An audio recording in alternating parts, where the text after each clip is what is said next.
Hello everybody, we are live, or at least it looks like we are. Just starting up. Welcome.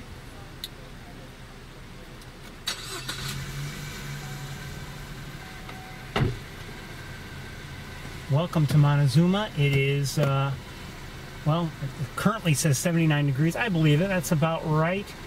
And it's become sunny, unfortunately. And it is rather breezy, almost windy. I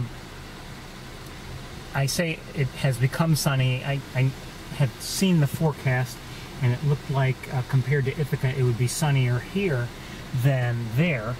And you know, that's fine, but you know, sometimes the sun gives us a problem, as you know.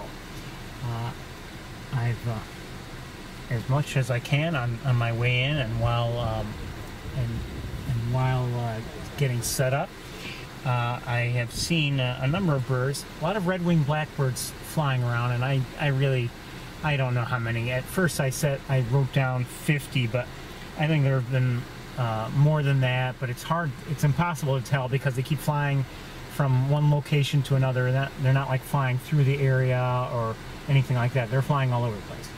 So, but in addition to the 50 red-winged blackbirds at least, and I think it's far more than that, I've also seen a dozen pigeons, at least 50 Canada geese, a bald eagle, one double-crested cormorant, one osprey, and a turkey vulture. And I'm not sure if I've seen, oh, and I've seen some gulls, but you know, as you may recall, I'm not particularly good at identifying gulls, and especially when they're, well, I say especially at a distance. I don't know if I'm ever good at identifying them. But anyway, I've seen you know, a few gulls flying around. But it has been mostly, in terms of activity in the air, it's been mostly the red-winged blackbirds today. I think I see, oh, a second eagle. Hold on. Just put some things away. This eagle is not close. Where is it? I can't see it. Oh, there it is. Let's begin here. Again, I'm concerned about the weather conditions. You know, they're sunny and could present a problem. All right, let's see if we can give you a quick look just with this camera. Wires are already getting tangled. And where'd my eagle go? Oh. Don't know if I'll be able to get it from here. It's a long distance away. I don't, oh, there.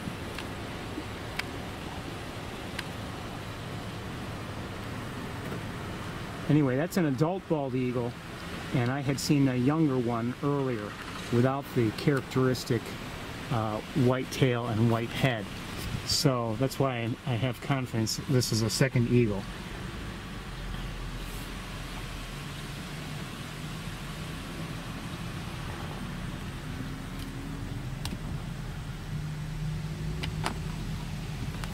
So anyway, this is a, you know, another late summer visit to Montezuma, and you know, we're not going to have, or at least I don't believe we'll have, the kind of activity that we have seen, you know, we were seeing earlier in the spring. One of the people inside was very kind to provide for me a list of some of the species that, not that she had seen, but that had been seen at the Knox Marcellus Marsh. That's the, you know, the view we see from East Road. That's what we're looking down on, the Knox Marcellus Marsh. Now I know they had an early morning walk there to go look for shorebirds, and I guess they had, you know, they had a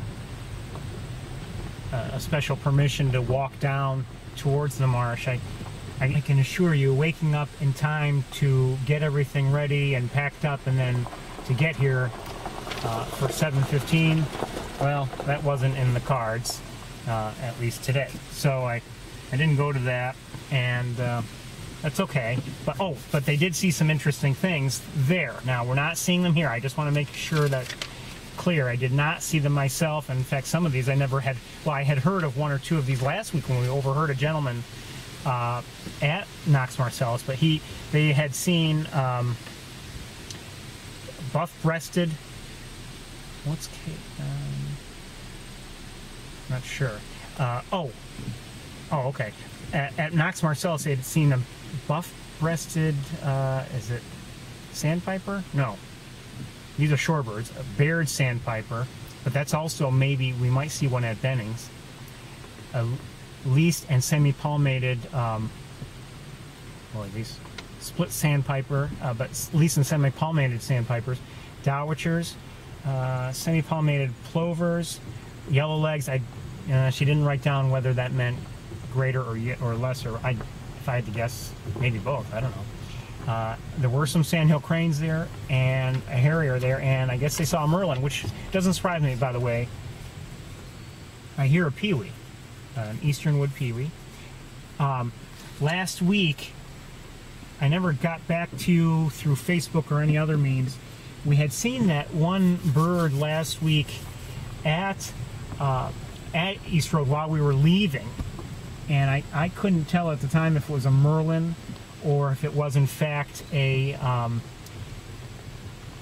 American kestrel. And I looked at the video and I still couldn't tell. Never really had it really well on camera, and I wish the lighting had been better or more in our favor, I should say. But it was definitely a falcon of one sort or another. Either a merlin or an American kestrel.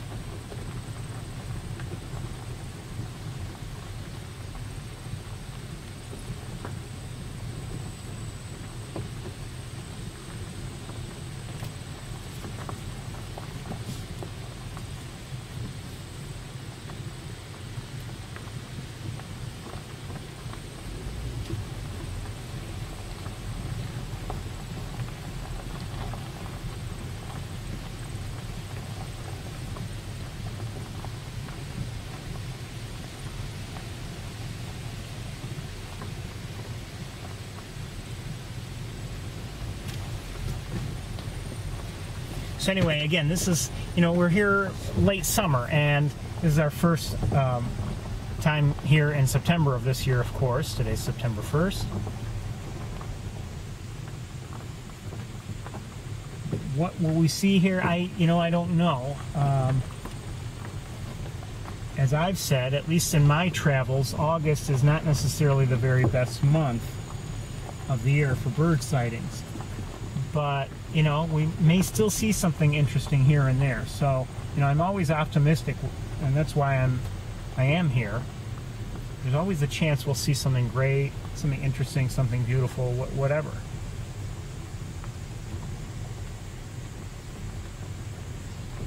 Just heard a catbird, gray catbird. And, flying in flight is a green heron. And I wonder if there's a second one, because here's the green heron.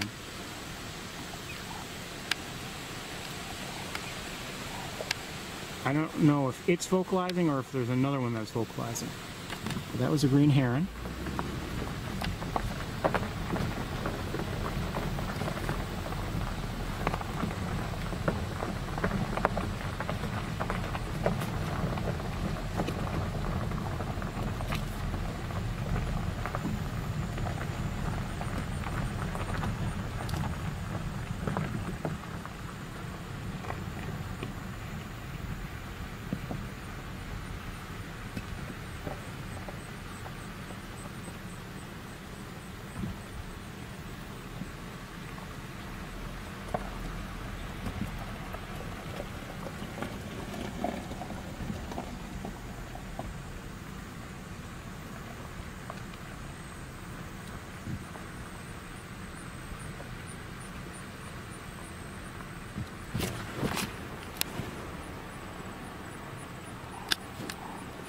That's an osprey in the air, but I'm having trouble getting it.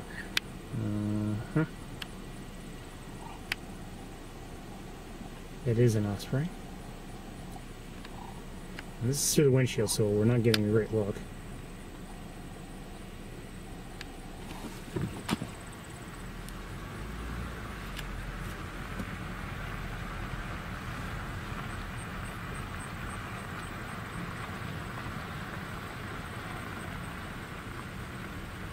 You can hear them a little bit. It's not they're singing, but they're, I don't know what you call them, but you can hear some of the red-winged blackbirds as they fly around.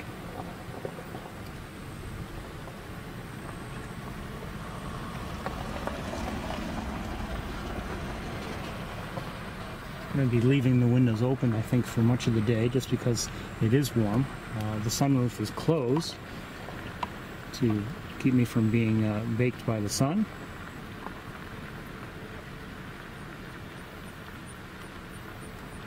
But if it's necessary, I'll try to open it up quickly.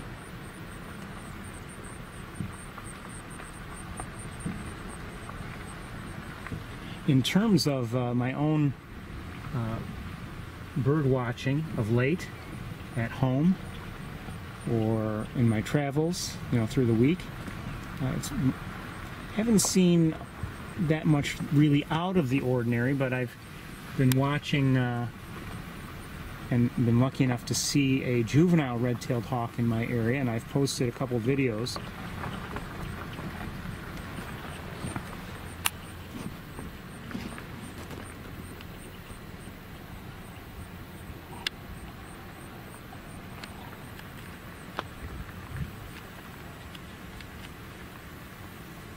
And the one I posted the other day, quite honestly, I really liked because it just happened at the right time. That may be that same eagle. Very distant, so we're not going to stay with it. Happened to see it as it was flying, and even though I wasn't quite ready for it, a couple times while it was in flight, it was in focus, and it was just a beautiful bird.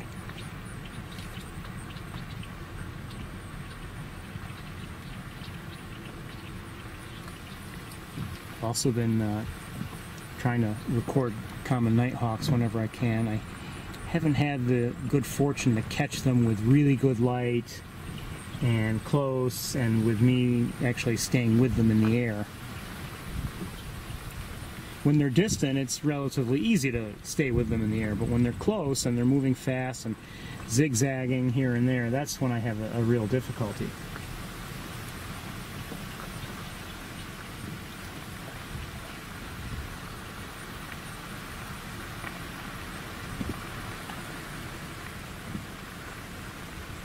As usual, our challenge here, one of our biggest challenges, not just distance, but the vegetation in the way.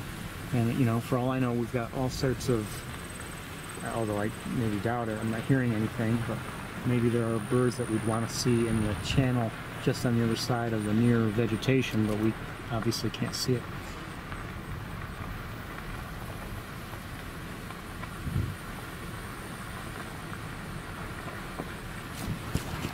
Again, the red-winged blackbirds have really been flying around a lot today. Here and there and there and here. So, I mean, here and there and there and here, as I said. And so, I mean, how many are there around? I don't know. But this is not unfamiliar behavior. I mean, we're seeing them in groups today quite a bit, flying, together to various locations. Whereas, earlier in the spring, for instance, we'd see maybe lots of ones and twos here and there doing their own thing with their own territories. I think things are different now this time of year.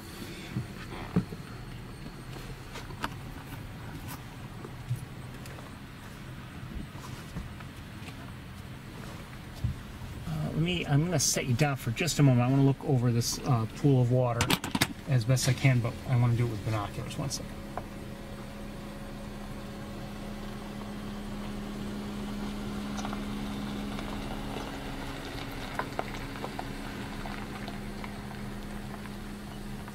I see a young common gallinule.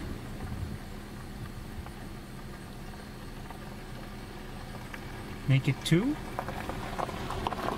Neither is very close, and we've got some vegetation in the way, so I'm not going to bother. Well, maybe I'll try getting one for you. As soon as all these cars drive by.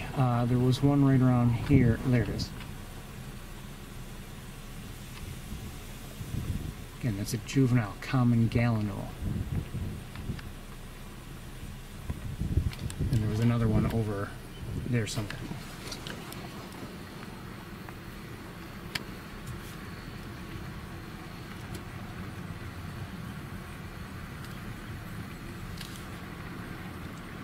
Here's another one much closer.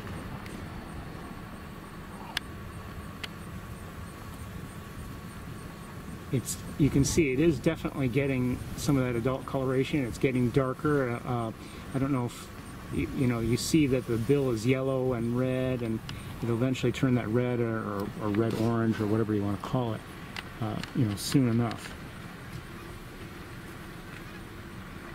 Here at Canada Goose.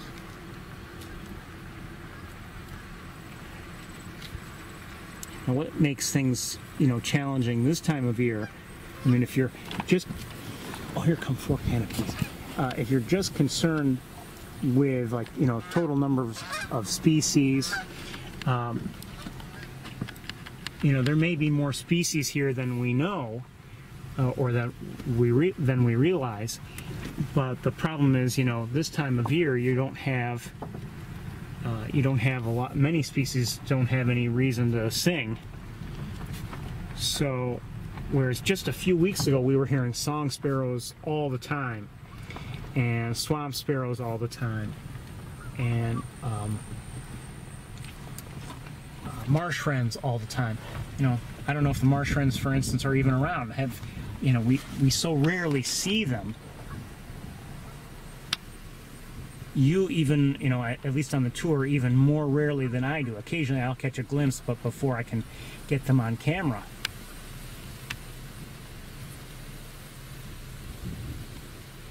Are those northern shovelers?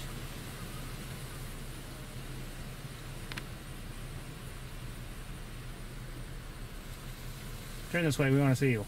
Yes, those are northern shovelers. Notice the very, if you're unfamiliar, notice the very prominent bills that they have.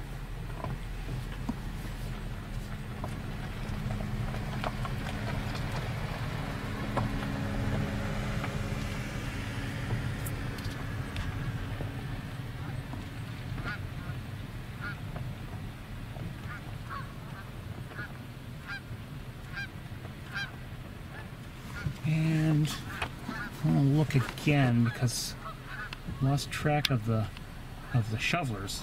Here's one, but then did another one swim back there? Who's that? Who is that?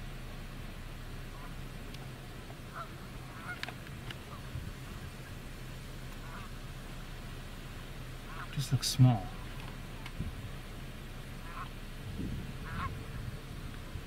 It could be just the way things are, but it somehow looks like a small Canada goose, but it could be just the whole scene playing tricks on me.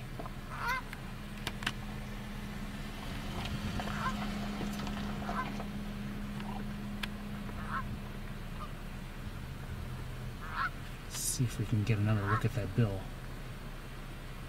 It's keeping its head underwater most of the way. Anyway, I don't see anybody else there. Up ahead in the next section,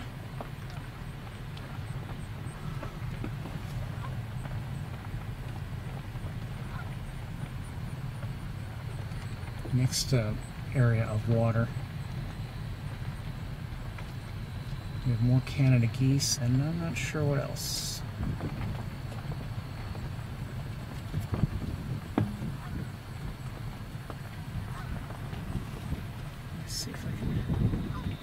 The Subaru's in my way, so let's see if we can angle my car this way so we can look out the window.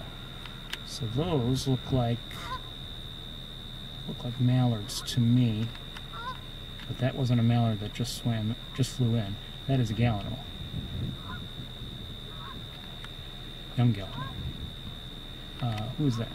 That may also be a mallard. I think it is.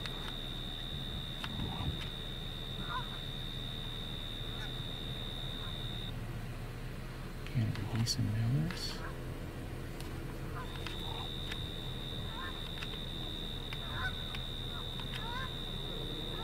I'm no expert on shorebirds, but I'm guessing that's a greater yellowlegs. And we have some gulls. I'm not sure what they are.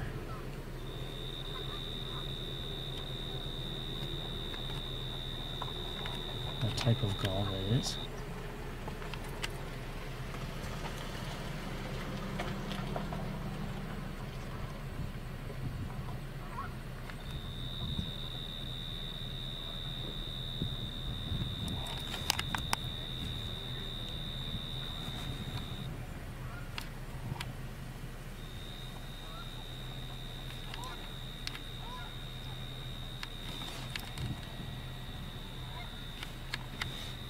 Okay, that's all I can see from here, I believe.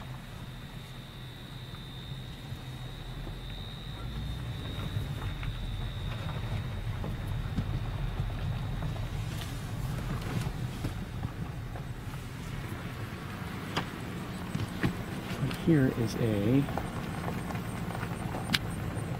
mallard. Hi, mallard. Oh, and a couple more. Okay.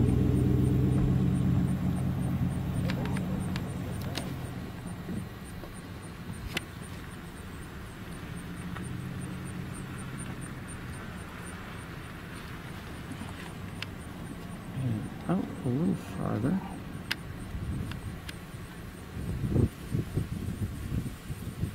Looks like an American coot. Very similar to the Gallinule, but they are different.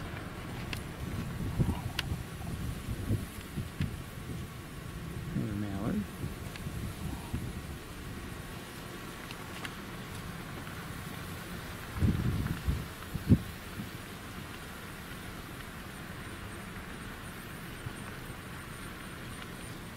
Gotta love this place.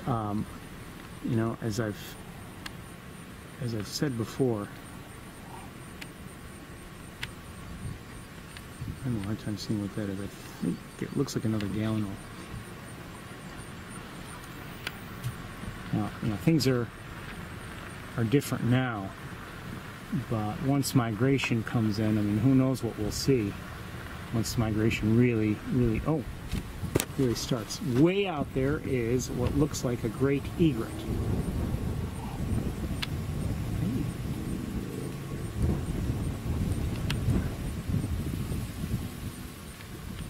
Now in this light and at that distance we can't get a good look even if I switch cameras. So we're going to keep moving.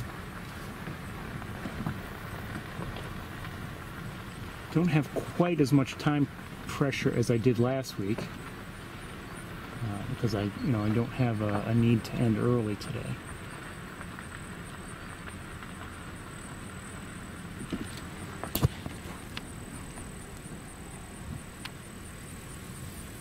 I believe I just saw a pied-billed grebe, but it dove.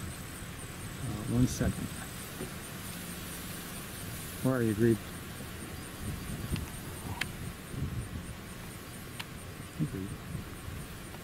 That's a pied-billed grebe just over again, and there may be another one out there. No.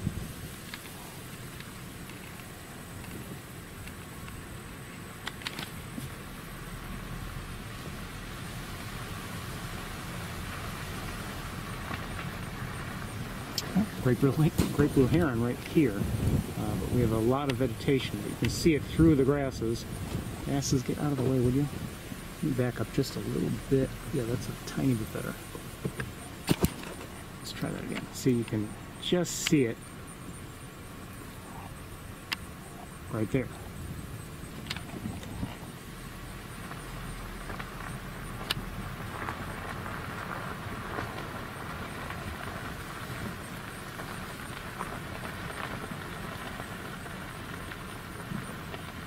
Anyway, once migration kicks in, who knows? No guarantee, of course, but there's always the potential we'll see thousands of ducks out there of many different species. You know, it's just a neat thing to see, and it's the kind of thing you see, like I've said before, it's the kind of thing you see on TV, and I consider myself very lucky to be able to see it.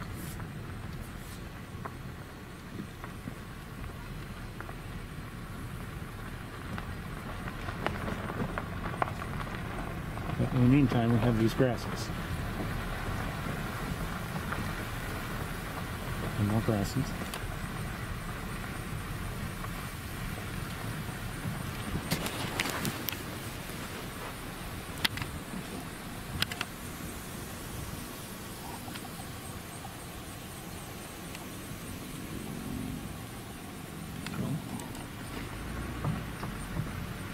More gulls.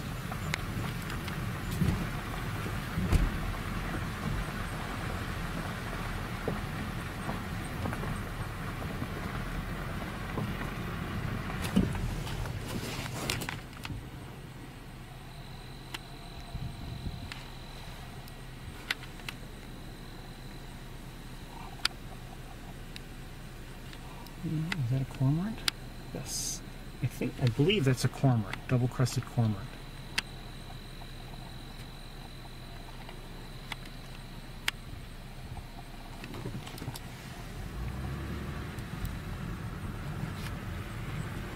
Looks like one.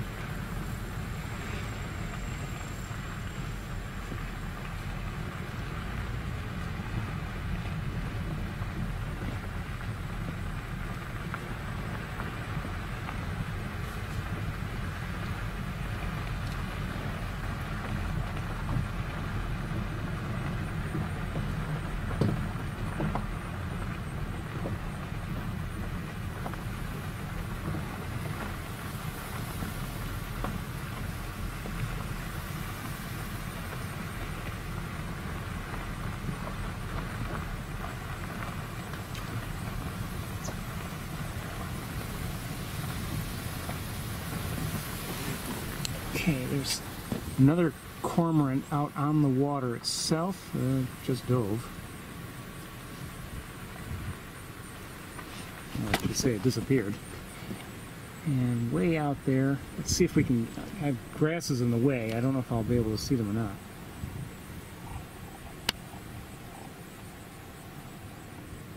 Come on.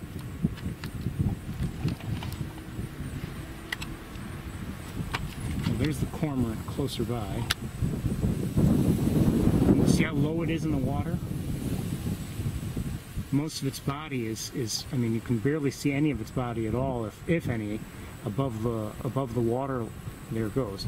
And you know, they're not as buoyant as you know, most ducks are, or maybe as any ducks are. Oh, there are two cormorants out there actually. And which actually works for the you know, in their favor, because they you know, they swim after their prey, the fish, and they need to be able to swim, you know, easily underwater without being constantly pushed up by their own buoyant feathers. So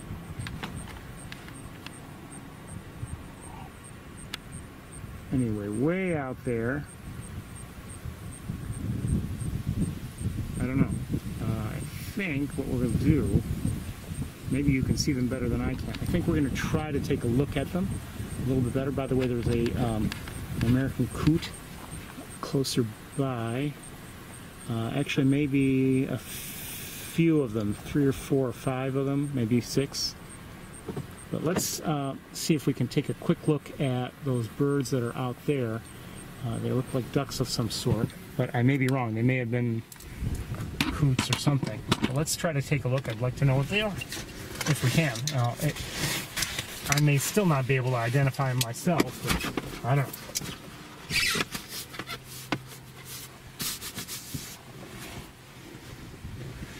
I should probably start each tour with like a warning. Please be advised, I don't know what I'm talking about.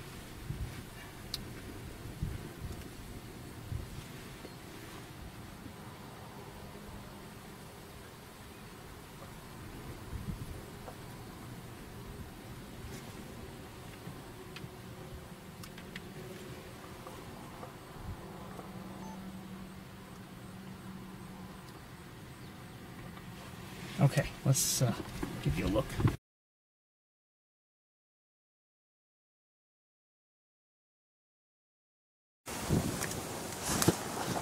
At least some of these birds are American coots. I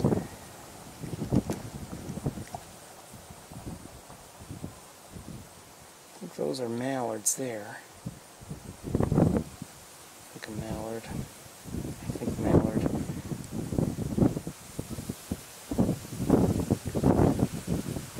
Maybe not.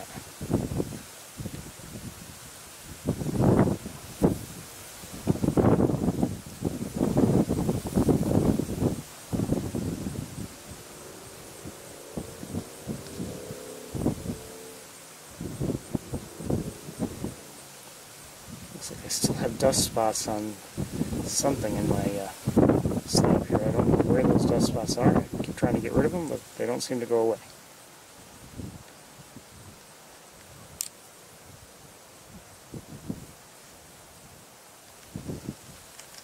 Those look like grebes there. Are they? Yeah, maybe. Pied-billed grebes. It's an American coot there. Notice the white bill. For me, that's one of the prominent markings. Hold on.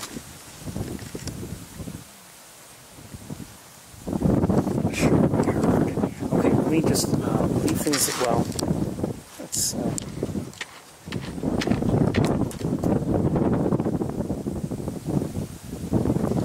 let me look around just a little bit with binoculars while I have this setup in place. See if there's anything else I really want to look at, and I don't.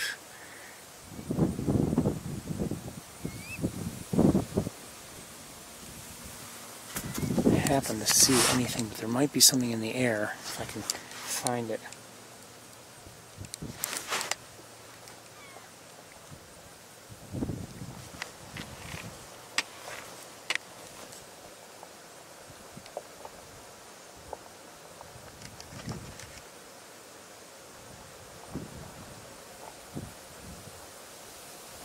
And that was an eagle, and it's no longer in our view. So. Okay. Oh. Looks like quite a few American coots there. Okay, let's switch cameras back and we'll move on.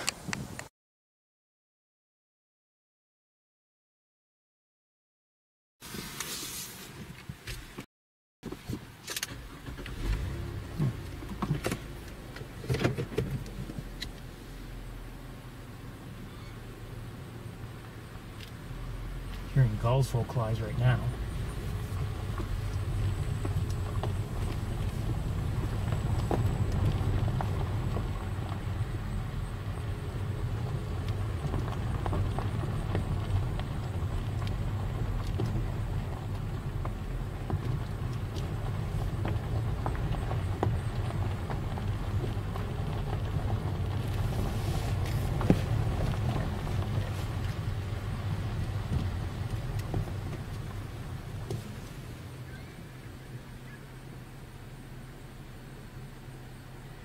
Cormorant, double-crested cormorant that is. Okay, let's keep going.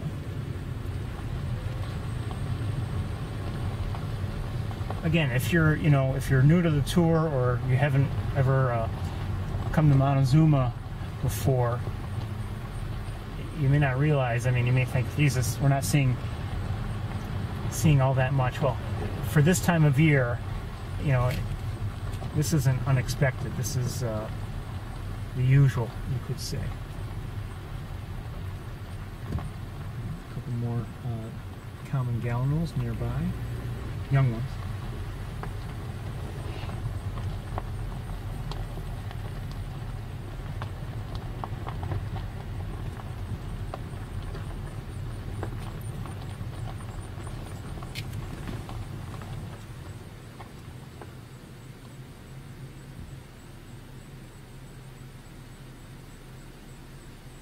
I may have just seen another cormorant, but I'm not sure. Oh,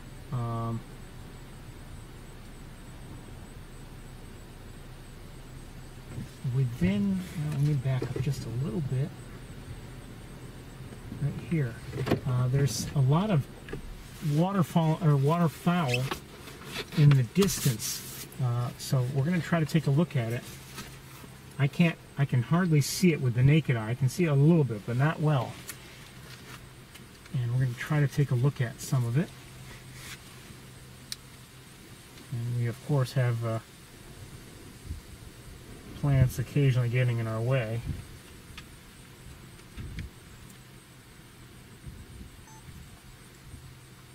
And maybe all American coots for all I know. I don't know. I suspect not, though. I think I see an American widgeon.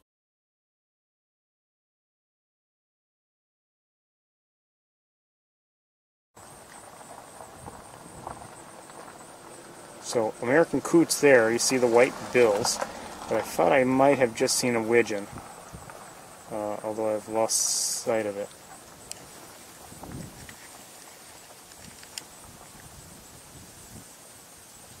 That looks like a widgeon right there. See the lighter color birds? Those, I believe, are widgeons. That might be a mallard there, at the center of the screen. Not sure. I'm having a hard time seeing this.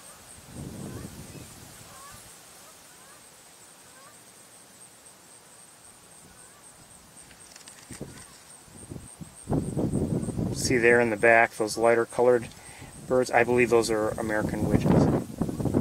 And that's not unexpected. We've seen them really, right there in and amongst American coots many times before. They take advantage, I believe, of what the coots do in terms of, eating vegetation. So, although there might be an occasional mallard in there, I'm not sure.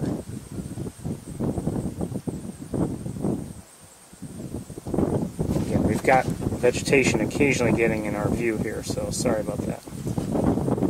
And I don't believe I can magnify things much more without adding the teleconverter. I'm not going to do that right now. It's a pied-billed grebe in the background. Just dove.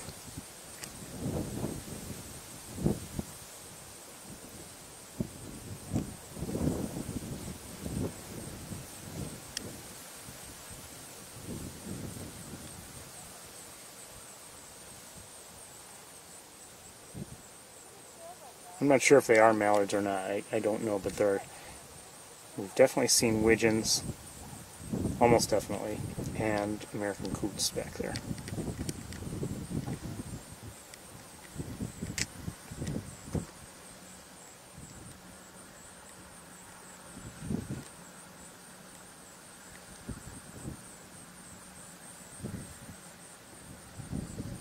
Another grebe in the background.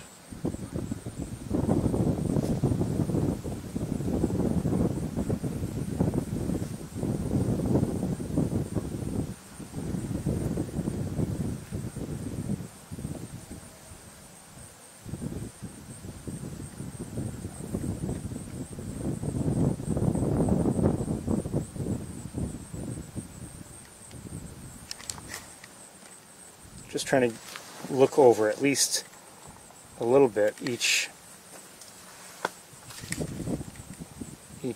grouping or whatever of birds, just to have an idea. But I mean, we're seeing quite a few birds out there, mostly coots. Has that covered just about everybody? I think so, everyone back there.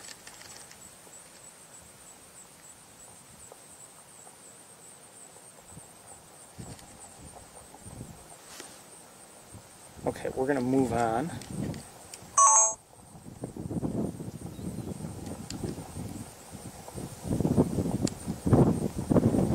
Okay. All right, let's switch cameras.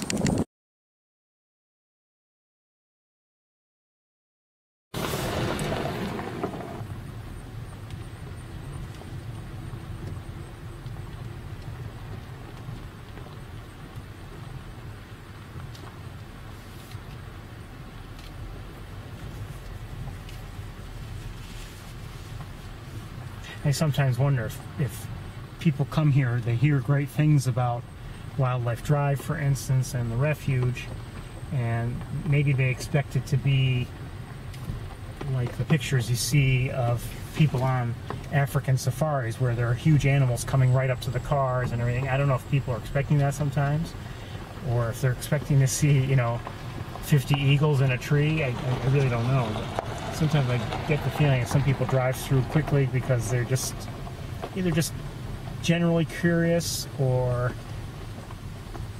maybe, like I said, expecting to see all sorts of things right then and there right away, and they don't realize that sometimes you need patience. You need to take the time to drive it slowly if you really want to see things. There are times, of course, when we've come here and you know, there are more birds than we can handle in terms of trying to see them all.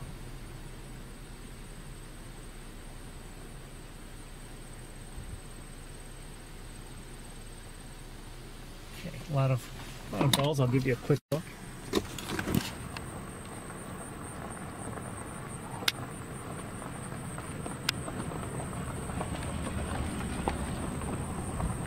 You know, you don't always have to have patience for bird watching. I mean, sometimes you can, you know, be in the right place at the right time, and you'll see all sorts of great things. Is that a plane? Looks like it. But, you know, more often than not, a little bit of patience makes a big difference.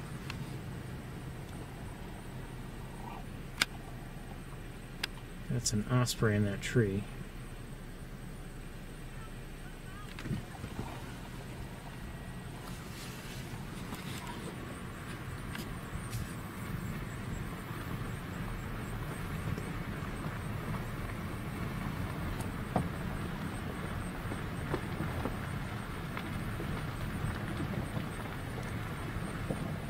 I have to say, though, I mean, as much as I'd like to see the birds, I think if it were too easy, I would just take it for granted after a while, and I'd probably not be doing this any longer. I would have been done with it a long time ago.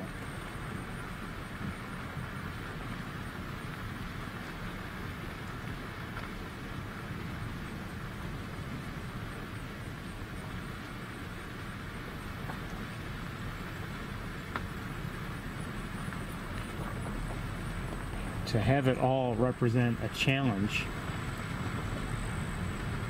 and just difficult enough, you know. I mean, it's not an impossible task, but you know, you come out, if you come out for bird watching, there's a good chance you'll see something with just the right amount of patience, etc. And you know, you can be rewarded by that. Or feel rewarded, I should say.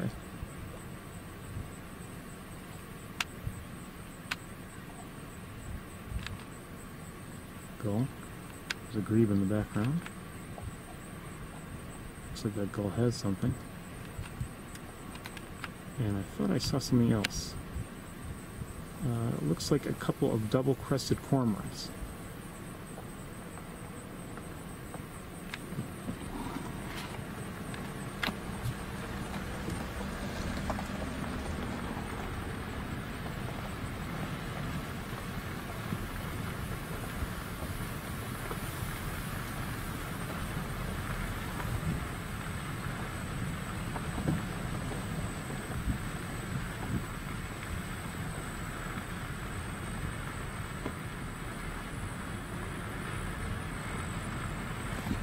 And another cormorant, double-crested cormorant over here. Oh, no, maybe not. Oh, no, it is. It is. Again, see how low it is in the water.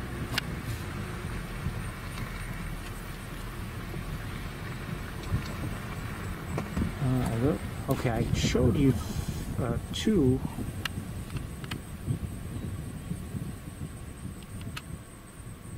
Okay, maybe there are three there. Yeah, there are three there. And then over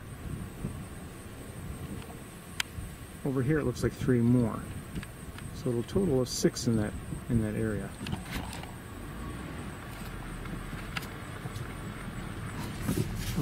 here. Who's that in the tree? This is through the windshield, so.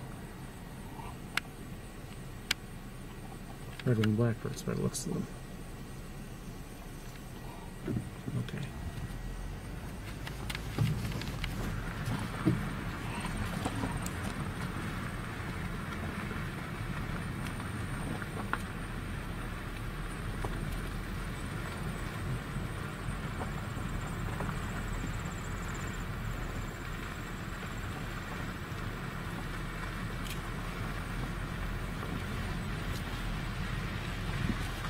Hold on a second. Do I see something? I do. Up ahead, this is through the windshield, so it won't be good, but way up, where is it? Up there. That's a great blue heron right there. I haven't seen many of them yet. We've seen, well, now a couple. And are these pied-billed grebes right here? Looks like it, yes.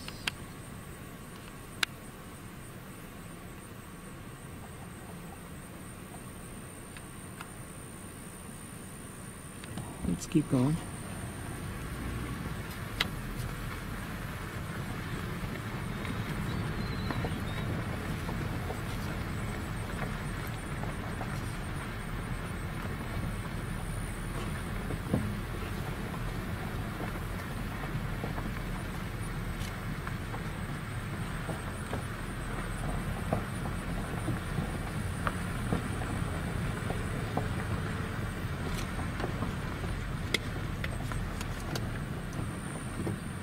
Of the water.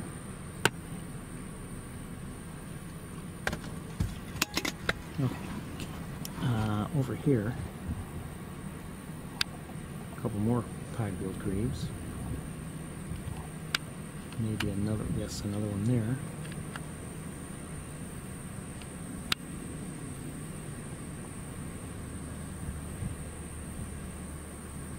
Who is that? I think we're going to have to take a look. I'm curious as to what that is, and we'll have to switch cameras to do it. Probably could just use binoculars. Oh, let's see if I can use binoculars. Not really. Still can't see it.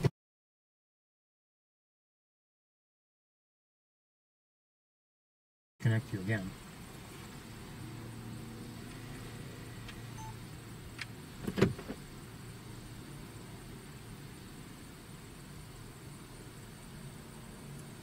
I think they're wood ducks.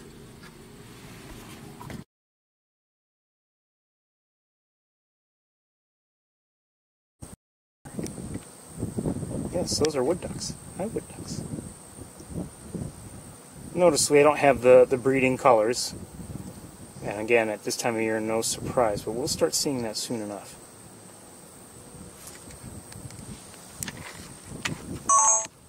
While we're here, let me just take a quick look, see if there's anything else I want to look at. Well, there's an osprey in the air, I think. Let's see if we can get it on camera.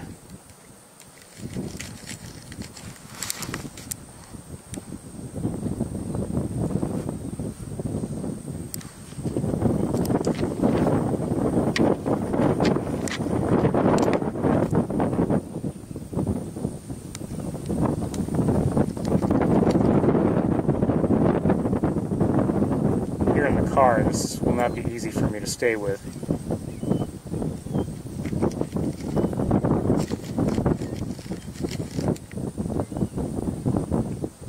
I'm going to let it go because it is far away and the way it's moving is difficult for me. There's a wait, is there a second? No. Okay, let me, let's switch cameras again.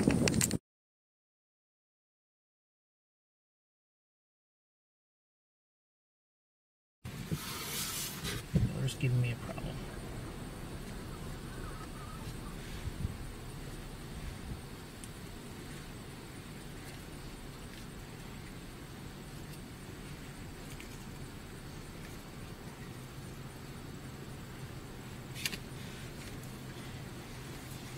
Sorry about this.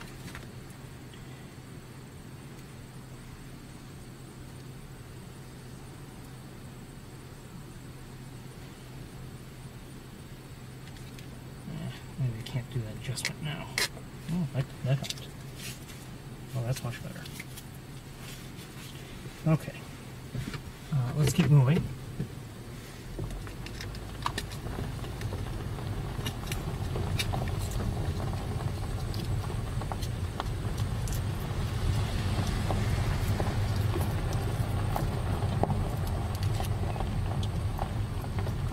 Now, while, you know, as I said, I don't have to end early today, but we still have the pressure of time because, you know, the days are getting shorter. Now, ahead of us, there's someone taking pictures. Don't know what he's seeing. Let's see.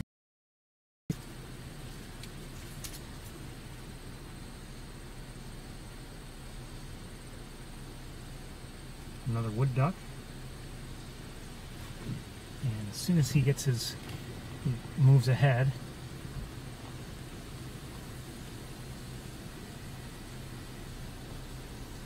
Maybe we'll take a look at this wood duck. Come on, move ahead. You're moving? Maybe he's not.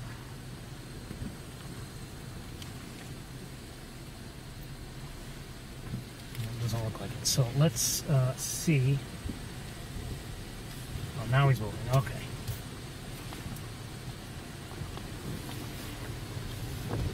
Well, before I drive any further, I see a great blue heron, and it looks like 3 more wood ducks, maybe 4 up ahead, but we're not going to be able to see them once we drive forward. I'll give you let me give you a through the windshield look right now.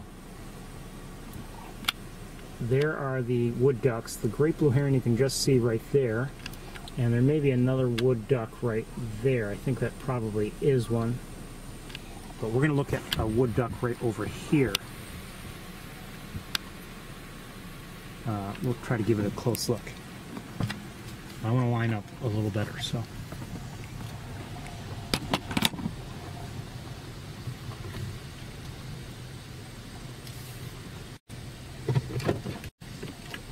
Wait a second. Up in the air I see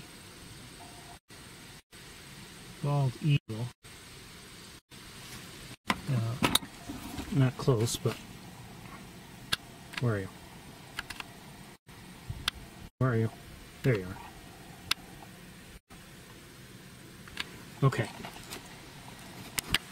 Let me set up so we can look at the wood duck a little more closely.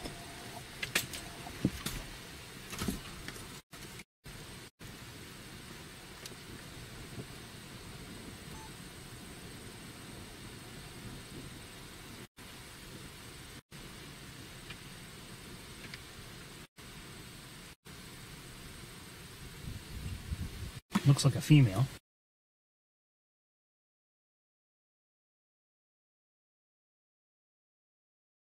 I'm going to darken it just a little. She's brightly lit. She's a pretty bird.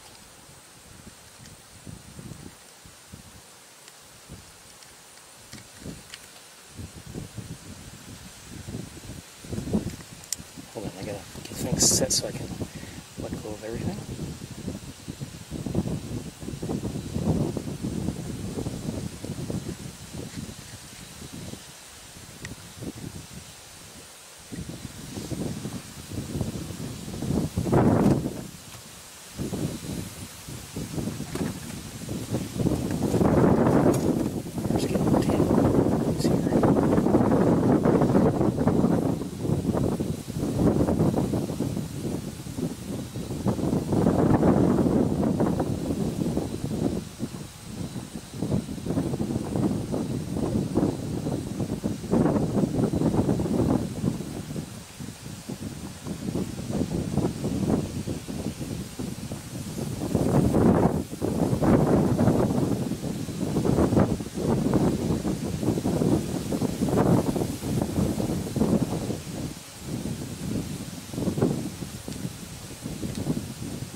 darken it again. I'm not crazy about this light.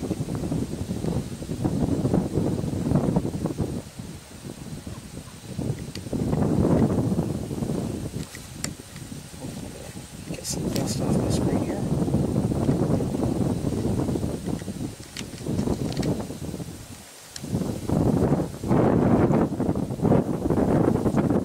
She seems to be just by herself. I don't see anyone else nearby, unless they're hiding in the grass or something. It's possible.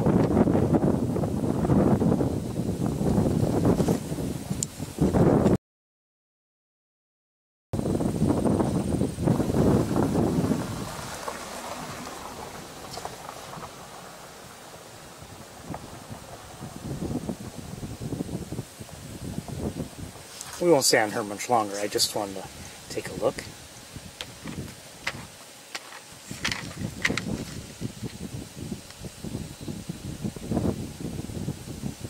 Okay, let's move on. Let's go.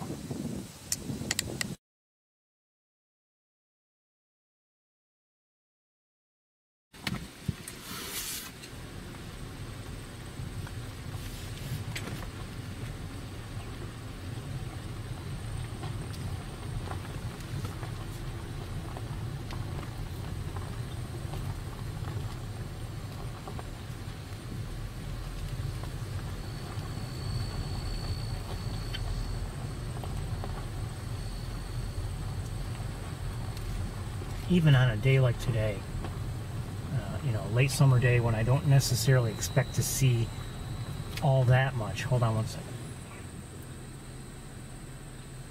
I see some swallows.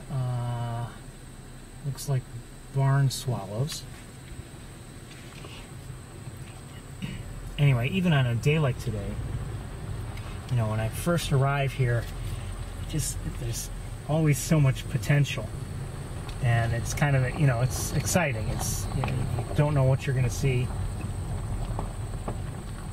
But, you know, as I've been saying, anything can happen. Maybe we'll have a great look at, you know, at something that'll make the whole trip worthwhile. At maybe just one thing, you know, I don't know.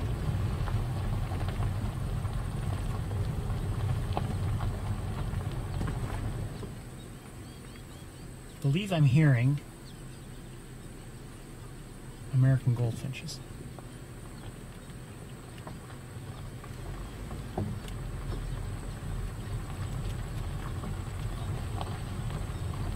At least two, maybe more.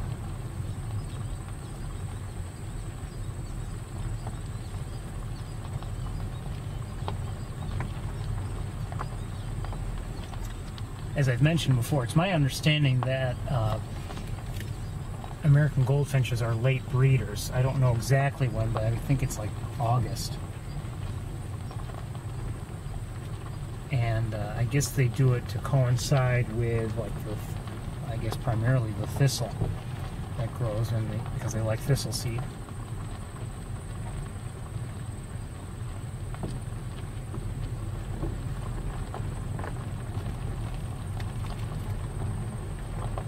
Say.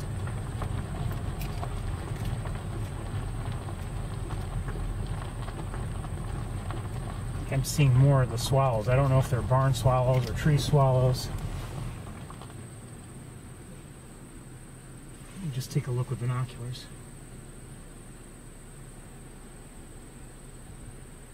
Oh, I just saw one tree swallow. A few weeks ago they were flying all over the place, and we see them all the time.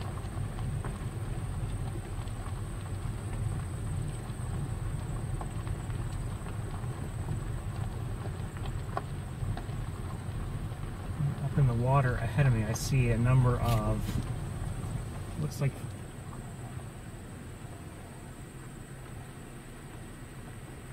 all gulls really, and some Canada geese. Oh, wait. I don't know if it was a gull.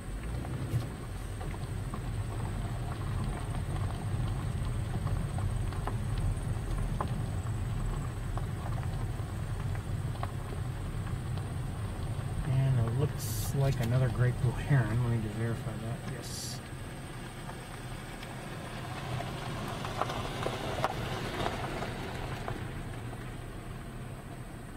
Number of mallards. I'm just looking things over. I'll give you a look in a moment. I just want to look things over with binoculars first. Oh, I do see a Caspian tern. I do see one Caspian tern so far. Let me just give you a quick look at the tern. I think it was over here somewhere. See that orange bill?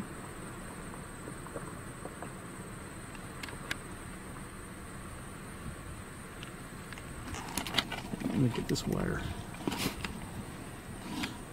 But it's mostly Canada geese and mallards and gulls. So let's take a look from left to right, pretty much, kind of, sort of.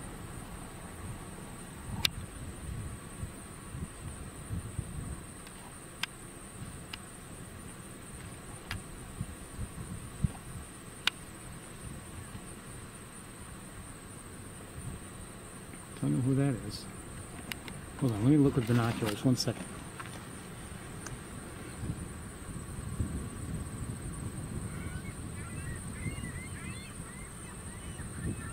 I don't know. Somehow it looks small to be a mallard.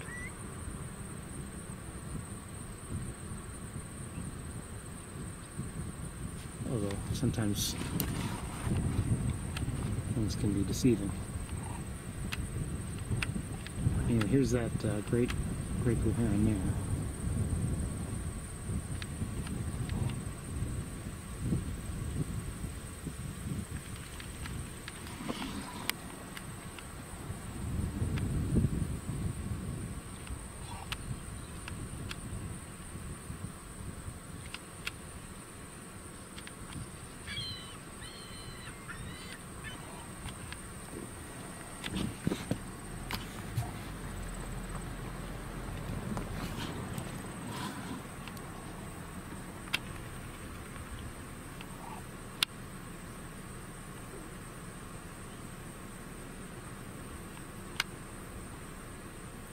Looks kind of like a greater yellowlegs there.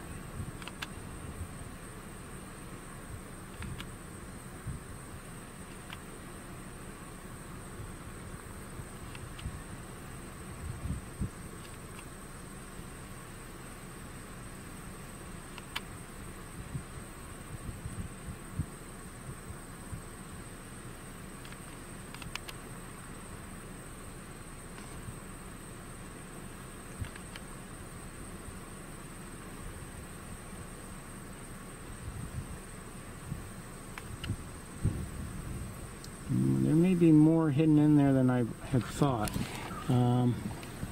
Let's see if I can. I'm afraid to drive too much farther ahead because of vegetation possibly getting in the way.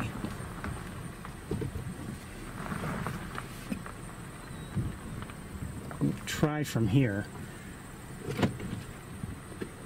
and we'll take a look with the other camera. 1 second. I'm no expert with shorebirds anyway, but I at least want to give you a look if I can. Hold on, what do I see in the air? I think I see another osprey or an osprey. Yes, I do see an osprey. Okay.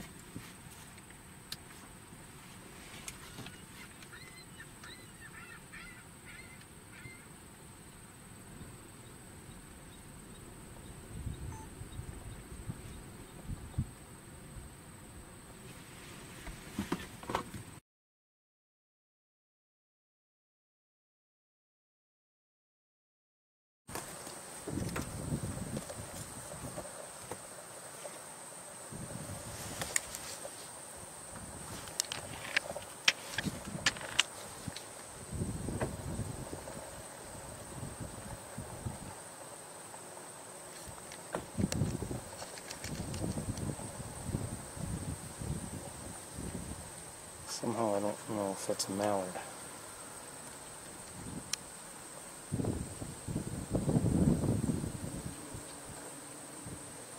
So even if I can't positively identify shorebirds, for instance, I want to at least give us a chance to look at them. Maybe if anyone's interested, they can identify them later and lighten it up a little bit just so we can see some of the detail. I don't know if that's a greater yellow, as I somehow think it is not.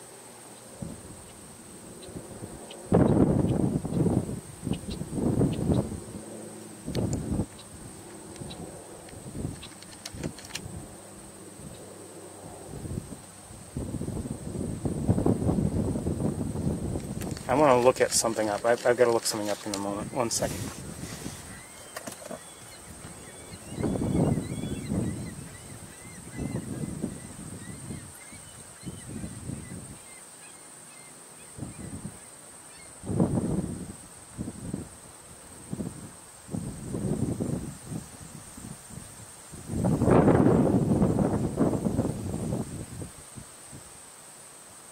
Okay, that is definitely not that.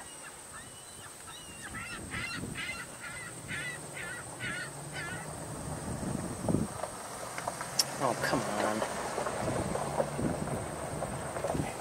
I love touchscreens. I hate touchscreens. Now,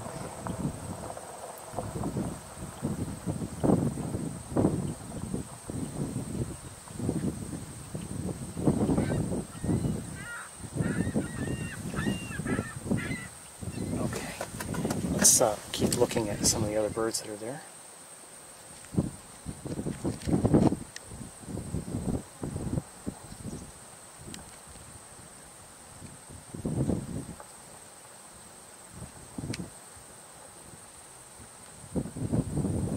Again, I don't believe we are seeing mallards. I think there's something else.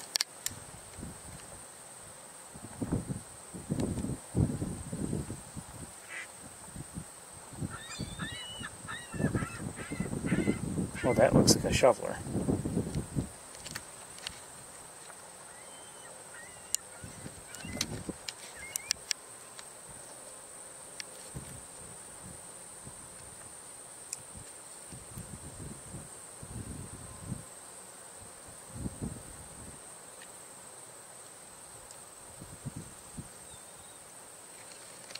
Oops.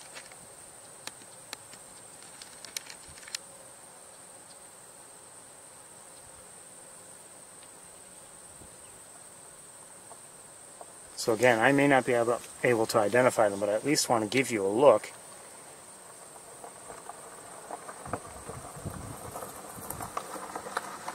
And if you want to try to look them up or figure them out later, you're free to do so. I believe I just heard a crow, but I'm not sure.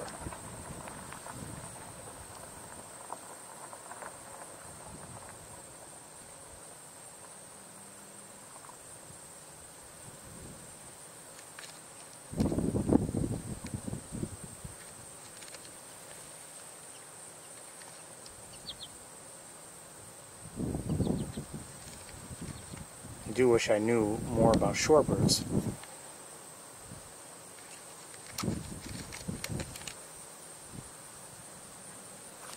I have to admit. Maybe if I had been here at 7 this morning, maybe I would know more about them by now.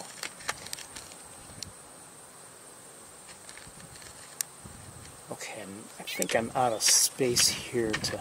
Oh, there's a great egret. Not too far from the... There's the egret. I'll try to take a look, even though it's not really close.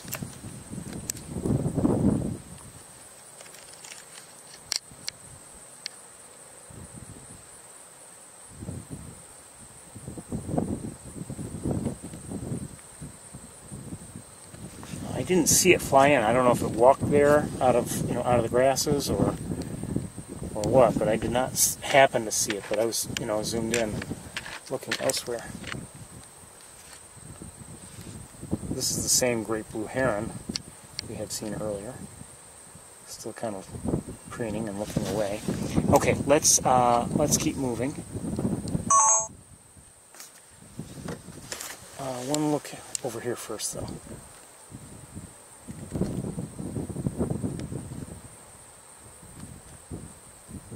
One thing, I fully admit to when it comes to ducks is, I'm not an expert on them, And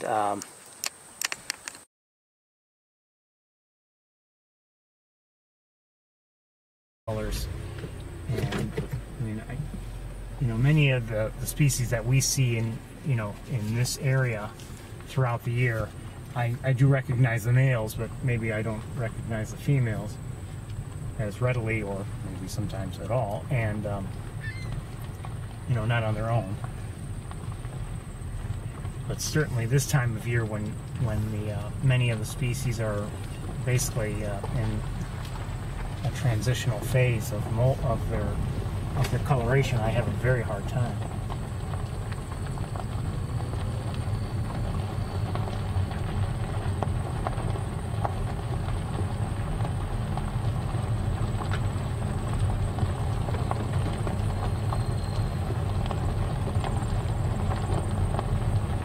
But as I said, I don't pretend to be an expert on birds by any means. I see another great egret.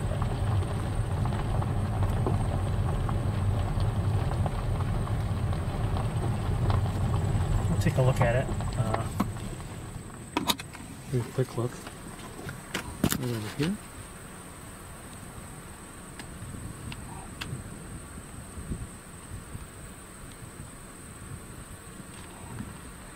I love seeing great egrets, but really when they're in such bright sunshine, it's because of their white feathers, it's tough, at least for me.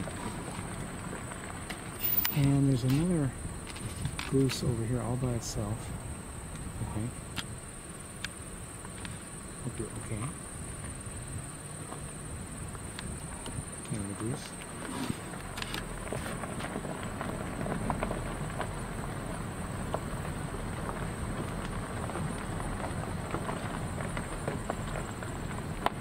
As I was driving here, much of the way it was, very cloudy, and I thought, well, good, maybe the forecast is wrong, and maybe we'll have a nice, a reasonably cloudy day at Montezuma. And no, it's more sunny than cloudy.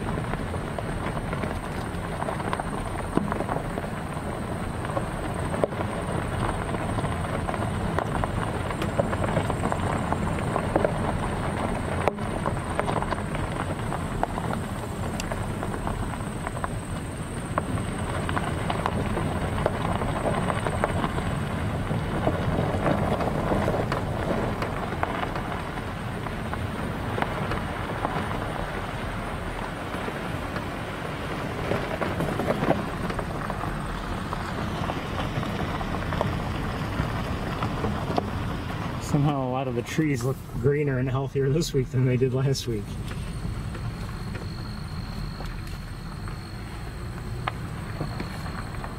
Could be just the lighting, but in fact it probably is.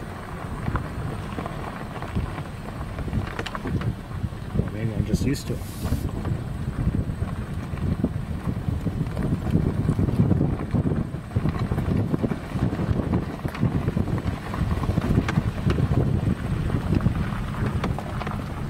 I'm going to say it's windy, but that wind or breeze is constant right now.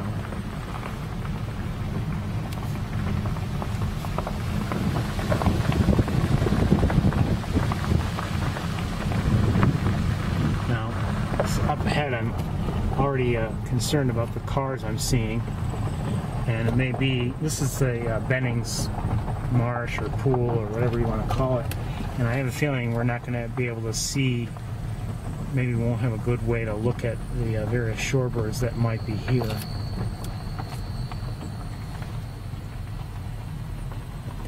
Because we've got vegetation that's right here, and also I prefer not to look out this window, the right window. I would prefer the left. I take it back about the trees. From here they don't look good.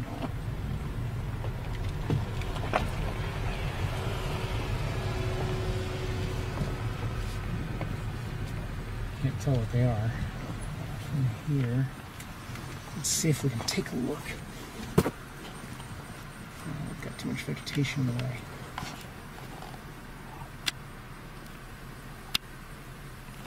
Too much vegetation. Let me take a look with binoculars anyway. Let me set you down.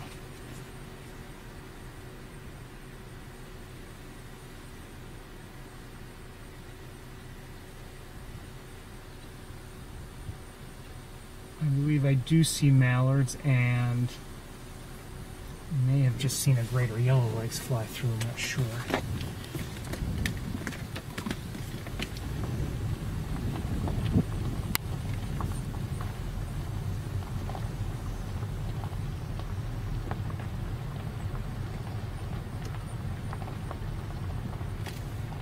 Let me stop right here for a second.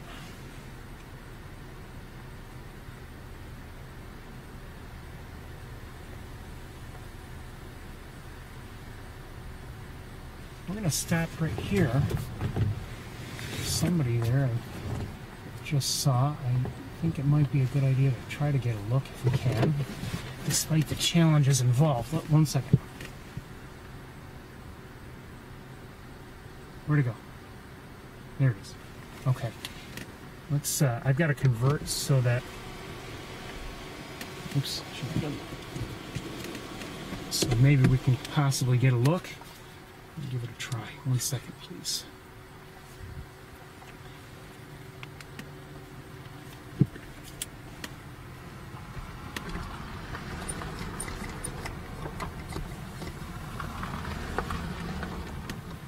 This is always a challenge. But we're going to switch cameras.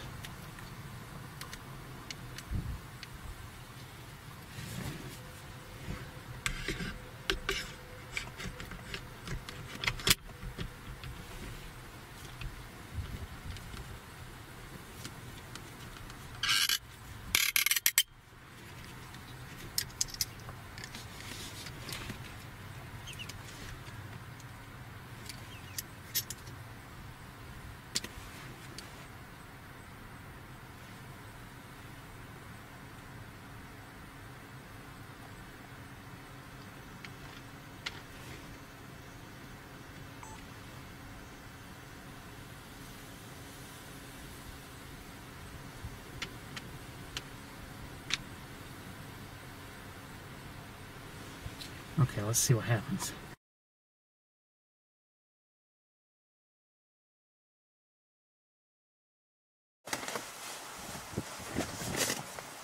Okay, again, I do struggle with this method, but...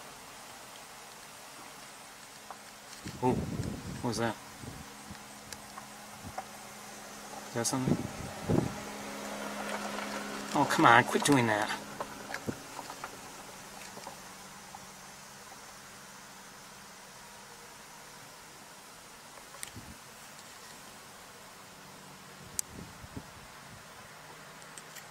Hold on, I've got to make an adjustment or two.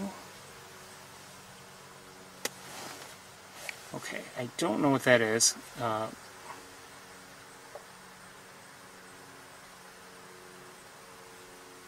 Besides cute.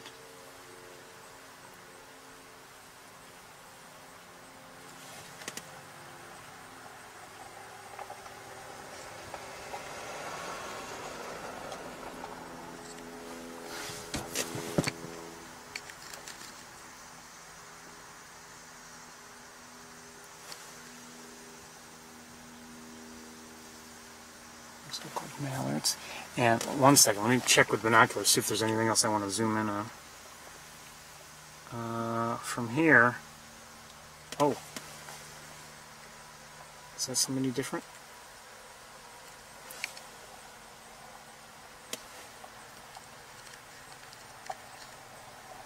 I think the same species. 1 second.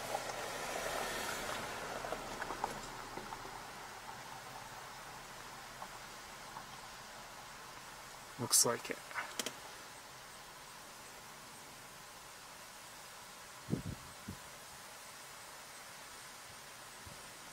I think there are 3 of them.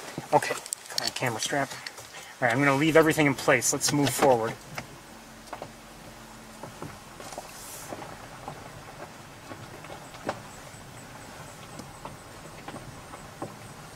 Oh.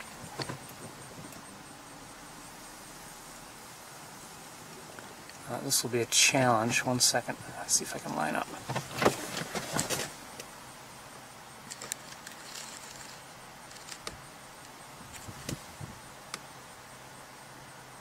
Looks like the same thing.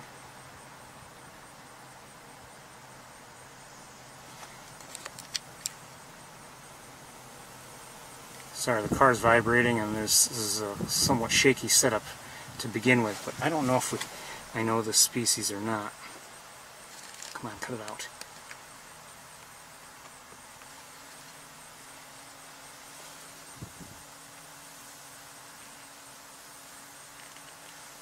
Beautiful little bird.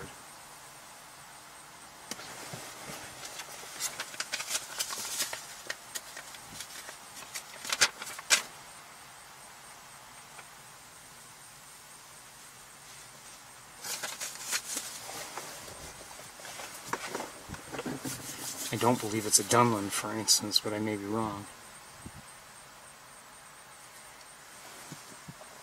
And while we're here, while you're looking at that, as long as it stays on the screen, I'm going to look around. Oh, another one.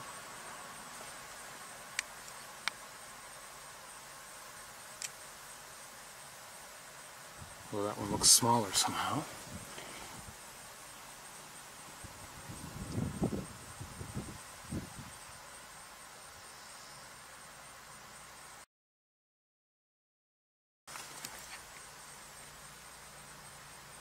And I realize why they can't or don't, but I really wish they'd cut some of it down.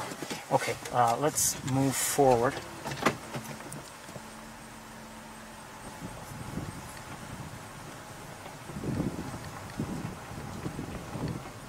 Let's see if I can see anything. This is, my own camera gear is in the way somewhat, and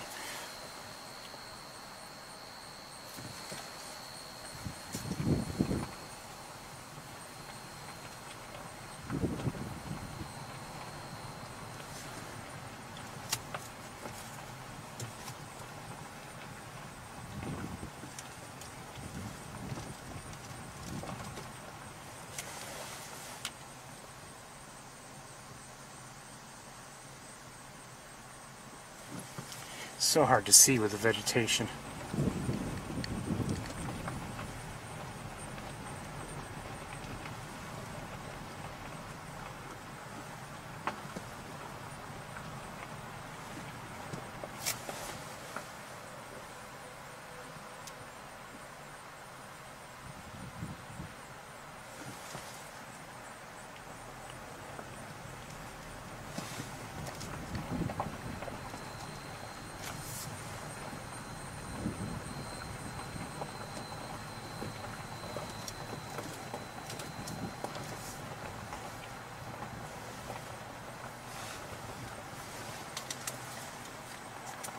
There may be more shorebirds down there, but I just can't see them from here. And the... Oh, hold on. Just saw somebody on the other side. Hold on.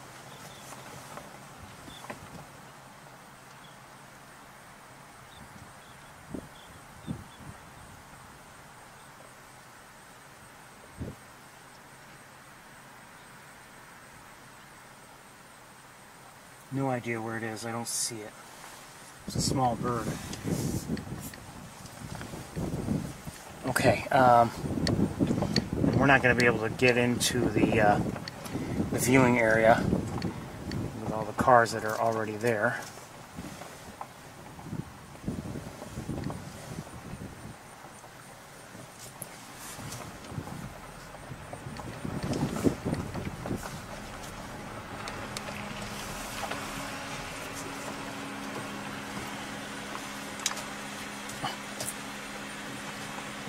Now they pull out.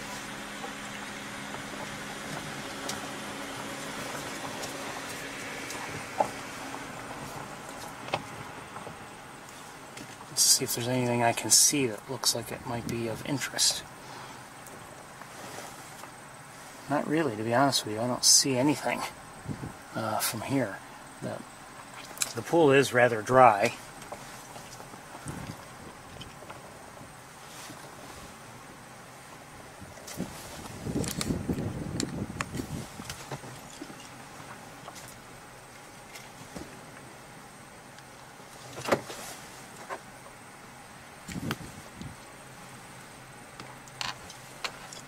Sorry about that. I should have adjusted things.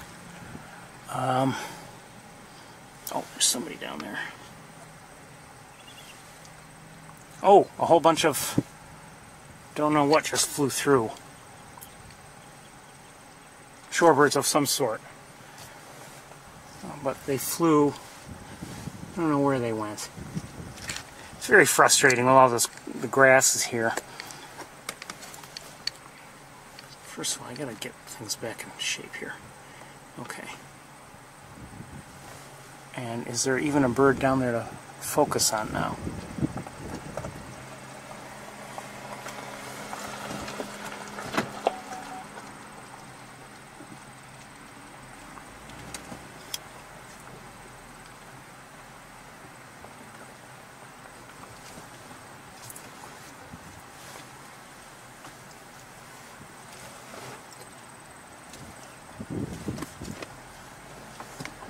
Hold on.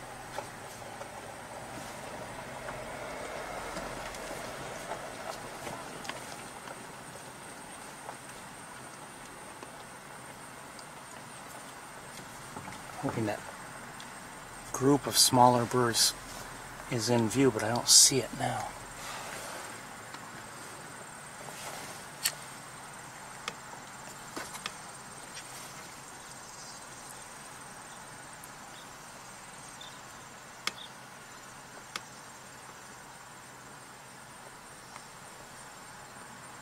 Oh, and here, wait.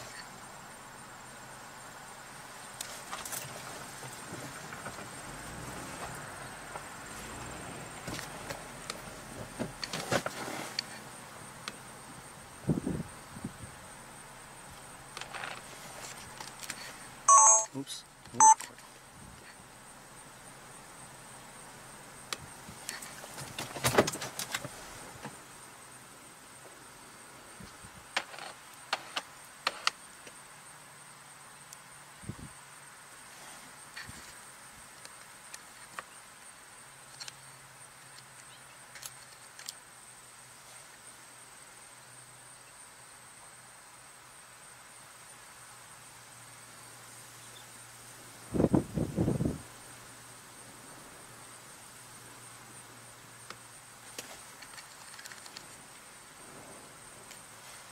Sorry, I'm trying.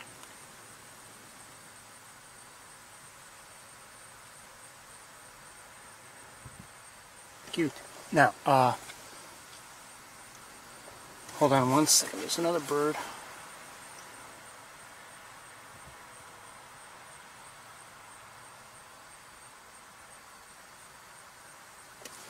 Yeah, whoever you are, come over here.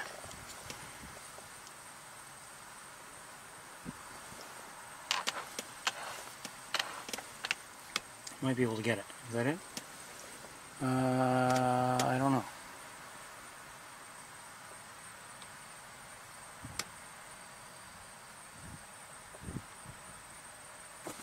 Hold on.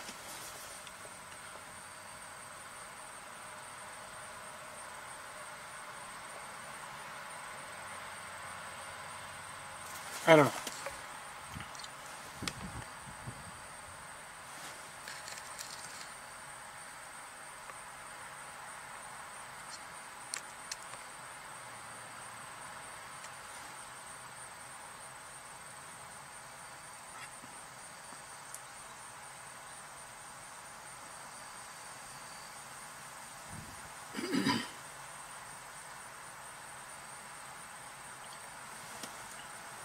We're going to move on very shortly.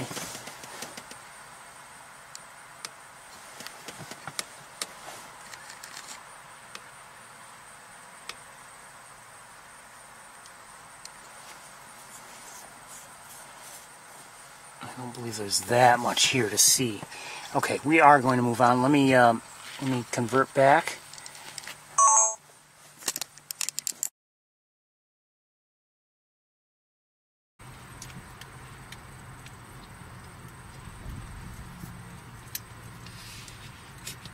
Like I said, it's always a challenge for me to look that way out this window. I much prefer just going through the driver's side window. And actually, maybe I should have turned around the car, since we kind of had the opportunity with everyone temporarily clearing out of here.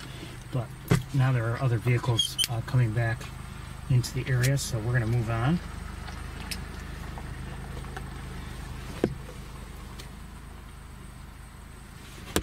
As soon as we can. Okay, let's go.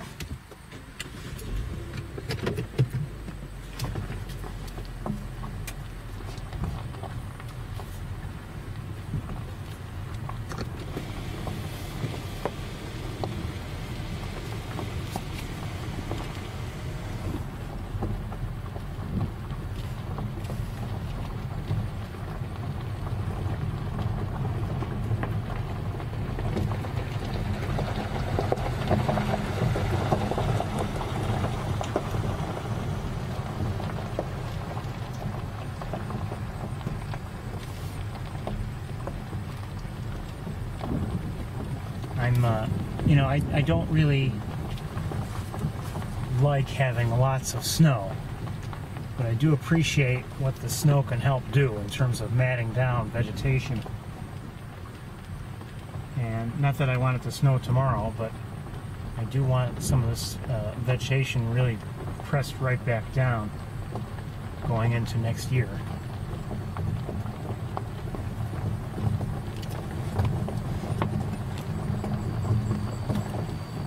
See a pied-billed grebe.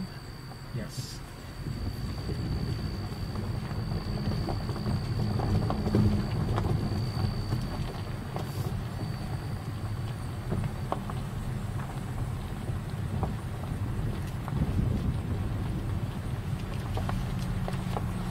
I've mentioned before, there was one year where we had a really mild winter, and you know, prior to that, you know, all the vegetation had grown and everything, and then came back in the spring following the mild winter, and it was like, you know, still can't see, and it was all just the dead vegetation in the way, but it was still in the way, like it or not.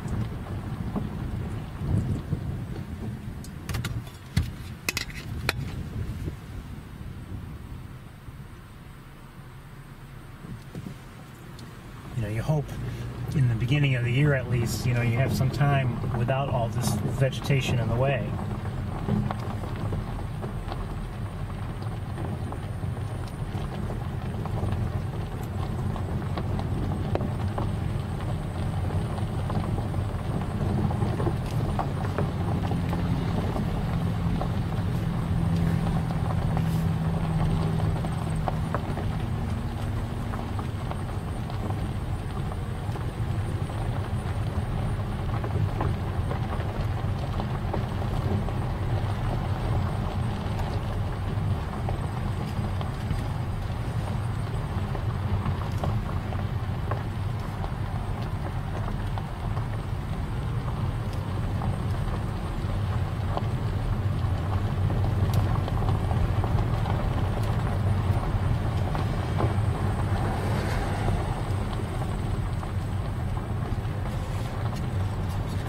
Oh, I see a mourning dove just landed on the pile of rocks to my right.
Don't forget, on the 15th of September is Cornell, the Lab of Ornithology's migration celebration event.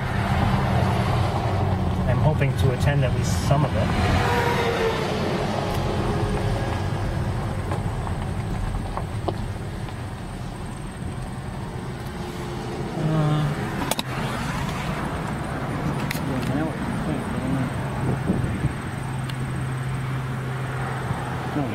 left is a gallinule, and that looks like a mallard. Okay.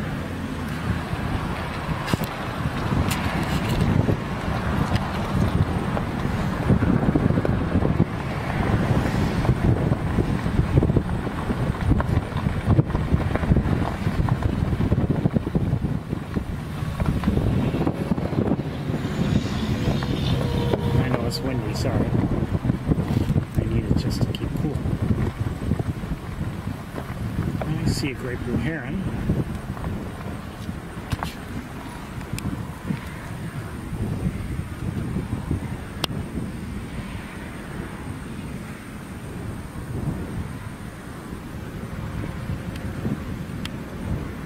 These look like gallinules, I think, young ones. And then the... Oh, where are you going? I didn't see what that duck was. Now, who's this in the air?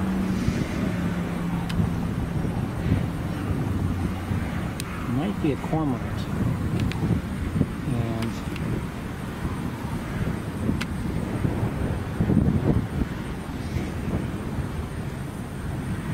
can't see it very well, but that kind of looks like a mallard to me.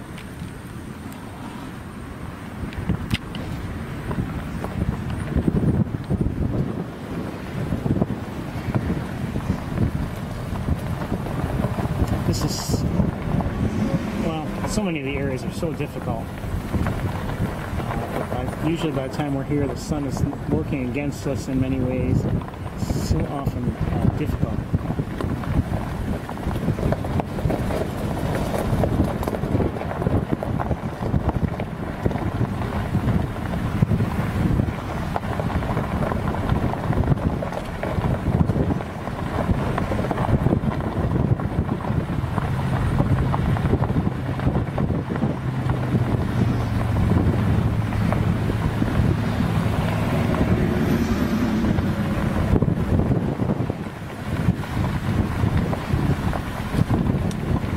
See up ahead a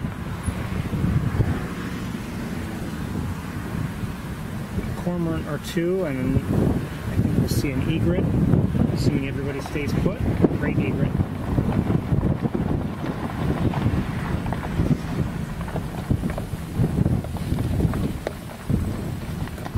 And someone just dove right before I could get a look at it, but in the meantime, this looks like another gallinule. And, oh, here's the diver. Looks like a pied-billed grebe. Oh, and closer to us. Is that a redhead?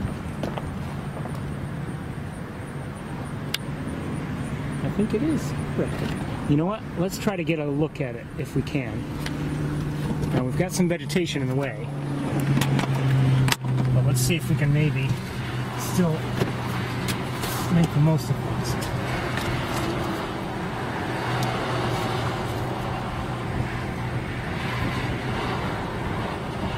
Lighting will be tough.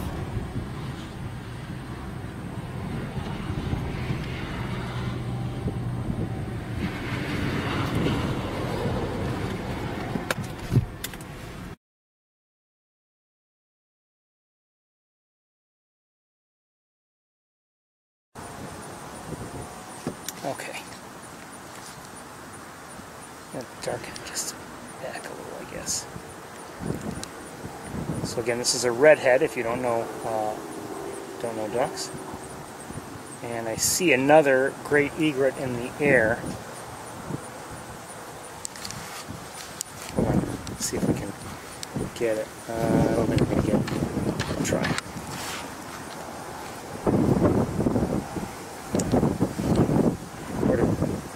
No, we're not going to get it. It's already landed. Okay. The egret has landed. Right here, let me go back to the redhead. I thought I might have seen a second one, but I just see the one. So again, this is a redhead. It's a duck. And it's a male. The females don't get the red coloring on their heads.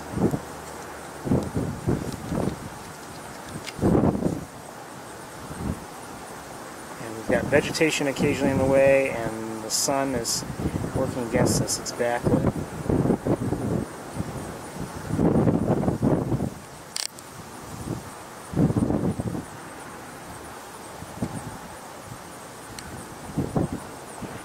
So I'm lightening it up quite a bit just so we can see its facial features. Look at the cute duck.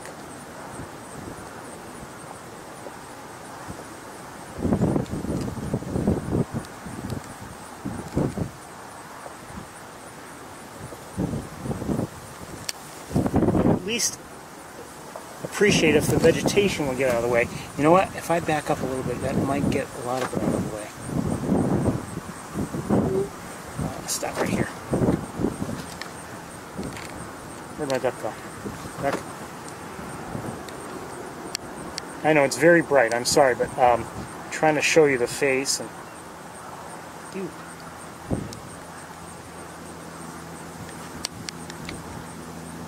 I'm trying to darken it as much as I can without losing. It's hard to tell exactly how well you're seeing it.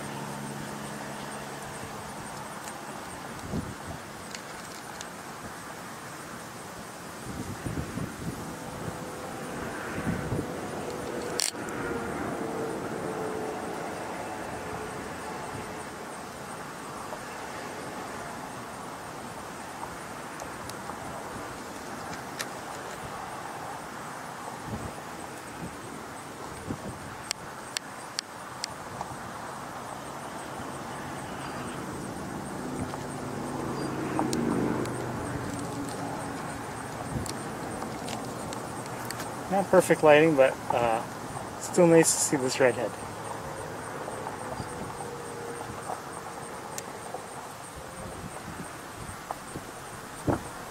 As I've said before, I mean, you have to understand, when the first time I was able to actually drive wildlife drive and I saw all these varieties of ducks, I was amazed. Not that I didn't think there were more species of ducks than just mallards, for instance, but just the fact that I could see these within, you know, we're going to move on. I'm going to leave this camera in place though. But I was just amazed that, you know, I had access and the ability to see some of these birds. I had seen other ducks even at sapsucker, you know, it wasn't just mallards there.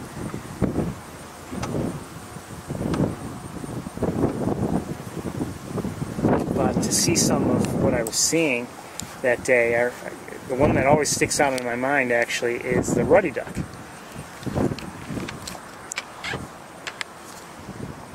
Looks like a grebe way out there. I saw somebody else. 1 second. I did see somebody else. I have to lighten up. There you are.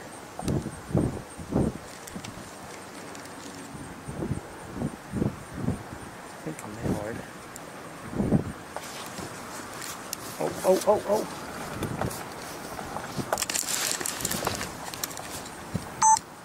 Hold on.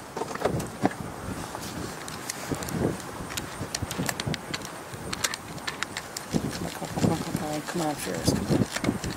Where are you, mallard? Or redhead?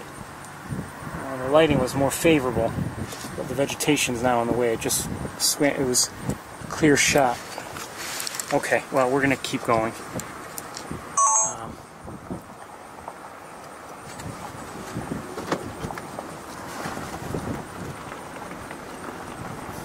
The lighting seems favorable for just a few moments, and it would have been nice to really get an even better look, I would say, at the redhead, but it didn't happen.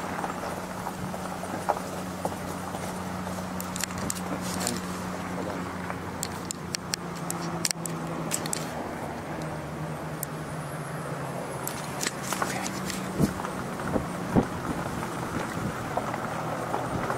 Fair amount of traffic here today. Oh, great blue heron. We've got some cars in our way. Let's see if we can get ahead of them and look back just a little bit at the heron. We might get a decent look, actually. Don't fly away, heron.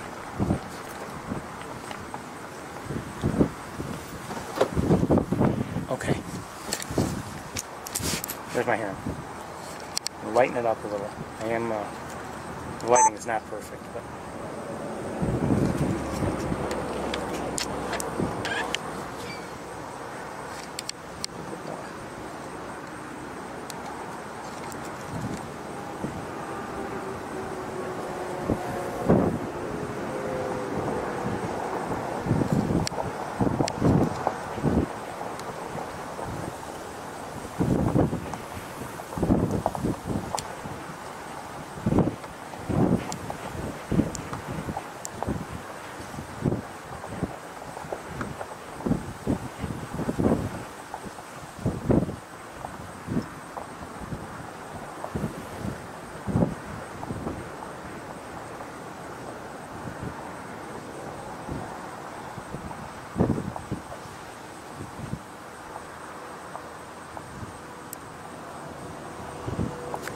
this is a great blue heron.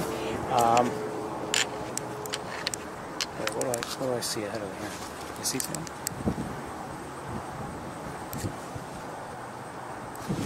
Maybe not. Okay, we're going to keep moving. 1 second.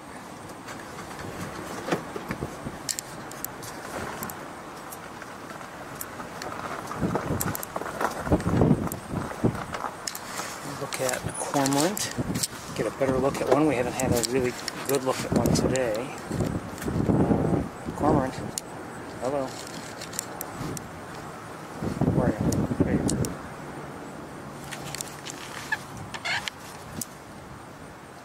We won't take a long look. I just want to look a little bit.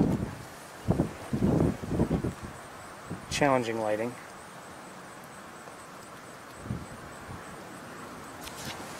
And okay, let's keep going. There's something I want to hopefully look at, but I don't know if we'll get a chance. Let's separate here. Another cormorant. Don't know who that is behind them. Behind it. Hold on, I'm going to shut off the engine. Wait. I don't know if they're mallards or not. I know it's bright, but sorry. Now to darken it a bit. See if we can get a nice look at an eagle.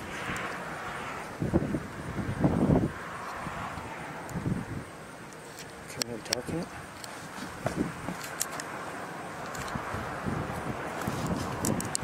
Now this, if I drive forward a little bit, we'll get a better look at the egret. There it is. At the egret itself, but I'm going for not just the egret, but hopefully just the scenery to go along with it.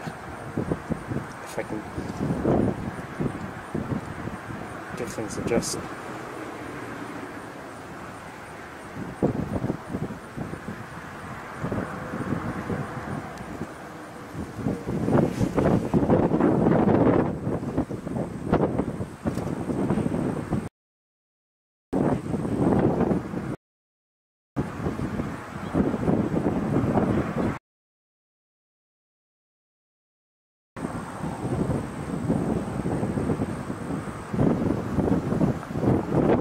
Picture. I like the grasses. I like the contrast of the white great egret against the green grasses.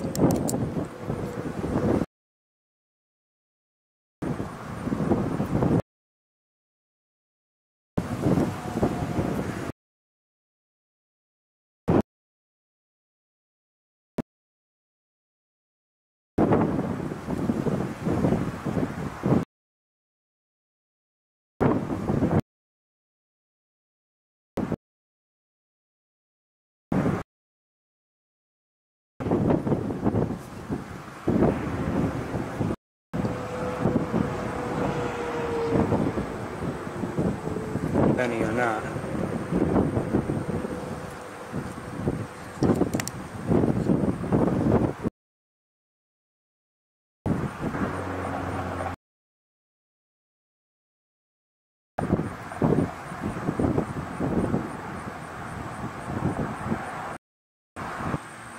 We're going to move very shortly because I think we're still having problems.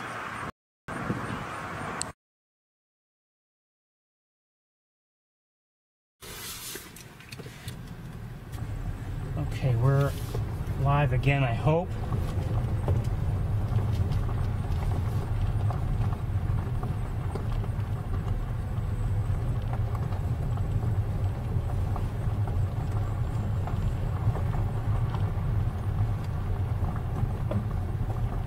Well, it could be that I have a signal issue here. It's always a possibility that it's just by the time we get here, the equipment's overheating. I don't know.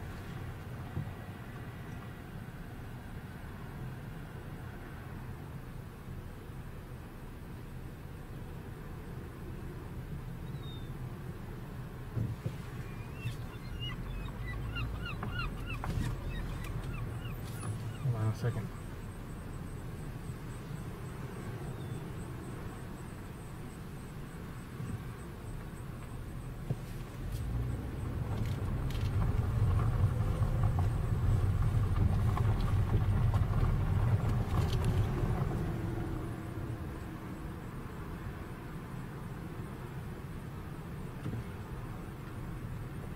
More mallards.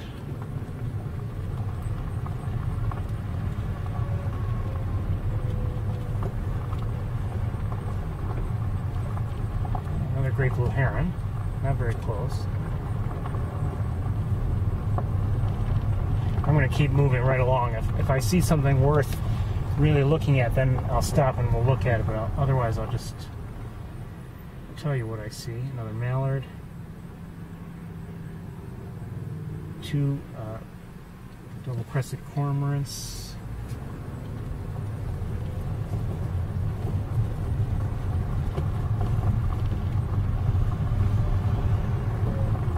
As I said, this is a challenging area for us, not just signal-wise, but also lighting-wise. Usually by the time we're here, it's tough, especially on a sunny day like today.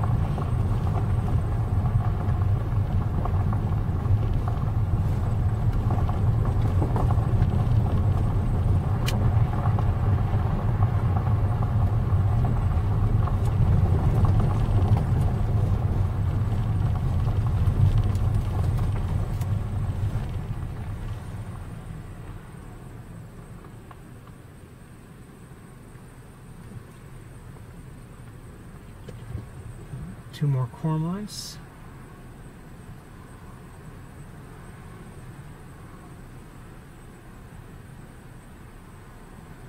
Some ducks I kind of want to look at. One second.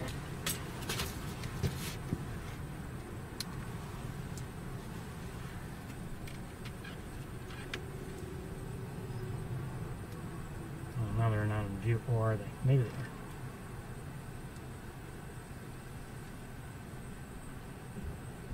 Oh, they look like mallards. Okay. Glad I didn't bother to switch.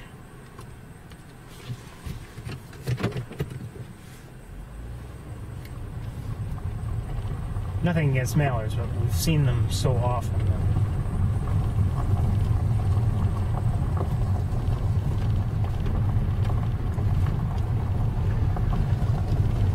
I see another great egret. Not very close, so we're not going to stop to look at it.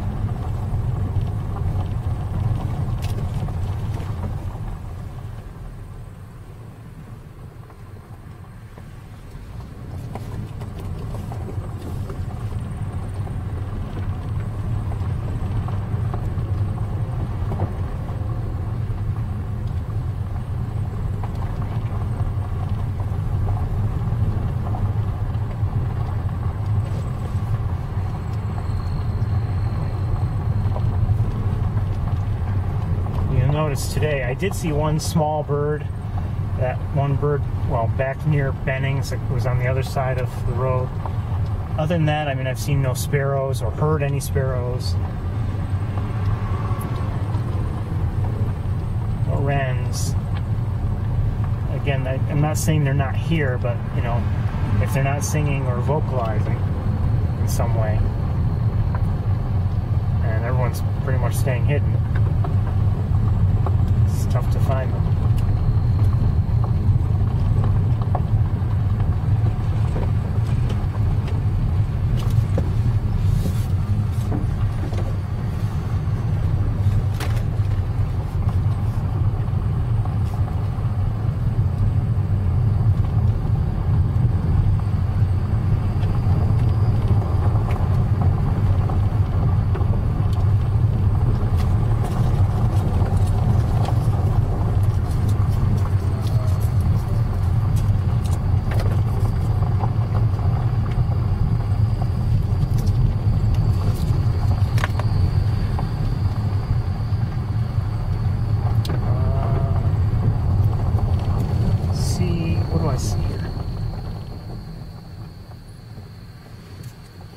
don't normally stop here, but there's a crow. Might as well take a look at it.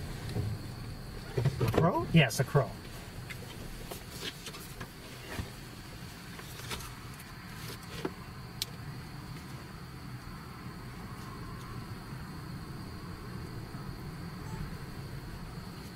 It is if I can get it.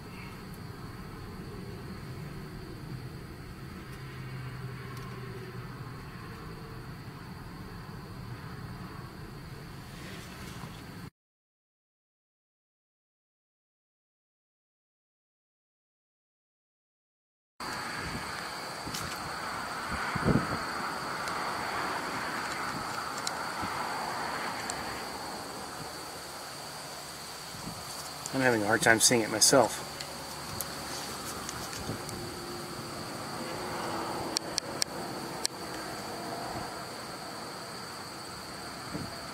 Wait a minute.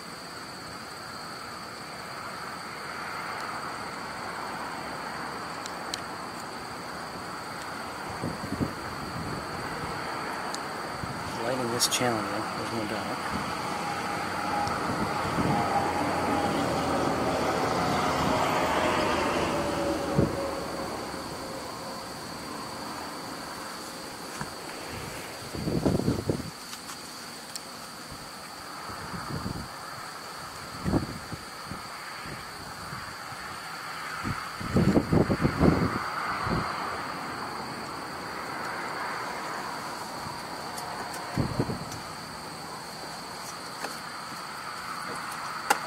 This wire's driving me crazy. I want to go on tangle like this.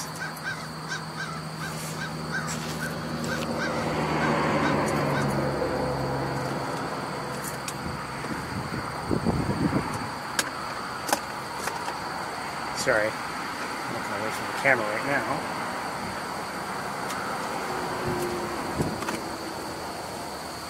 Okay, we won't stay here long, don't we?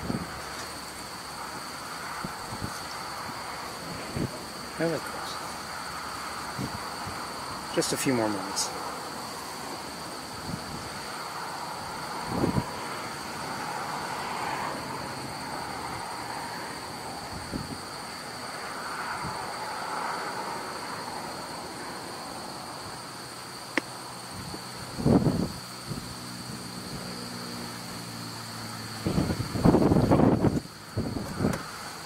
Switch cameras.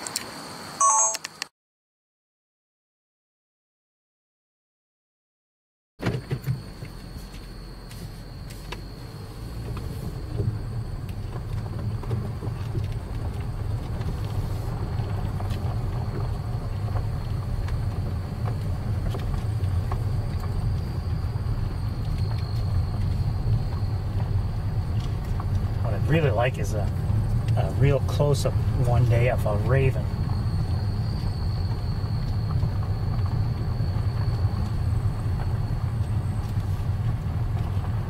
We've had some looks at ravens, but nothing really, really special in terms of the quality of the look.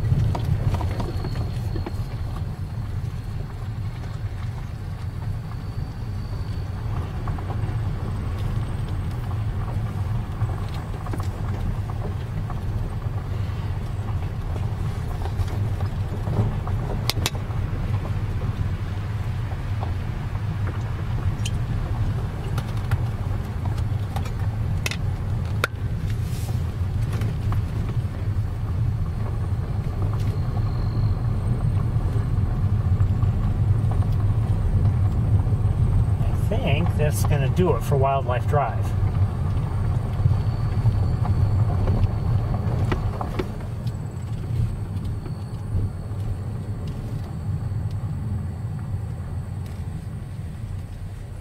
Okay, let's get things inside and let's take a drive. So that's it for Wildlife Drive.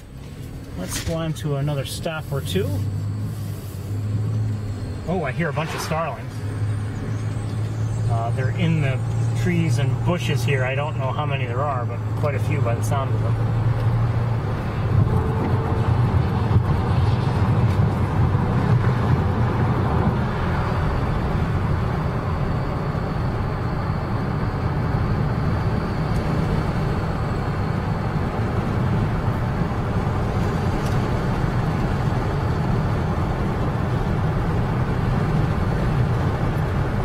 always stop in the usual places.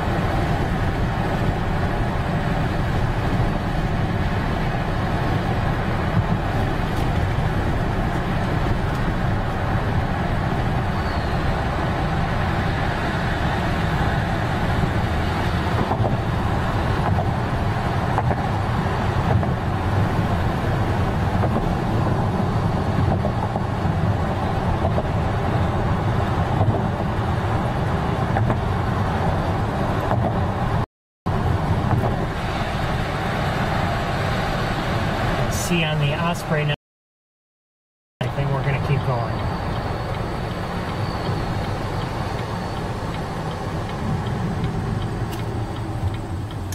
And in fact, from here it would be facing away, so let's just keep going. So let's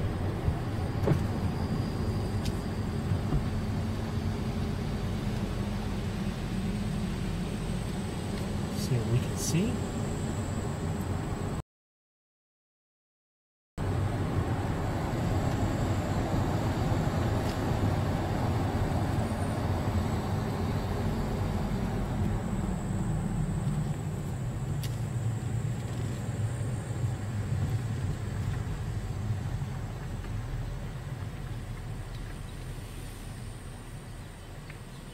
Hearing American goldfinches, at least a couple. Up ahead, I see 2 crows.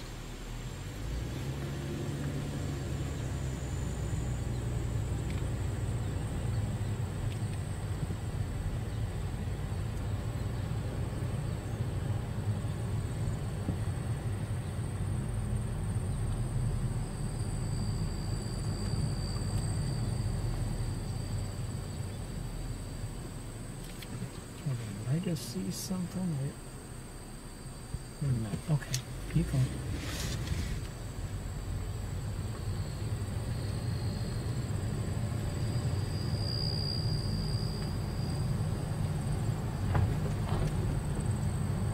It's quiet here, you know, and again, that's the time of year.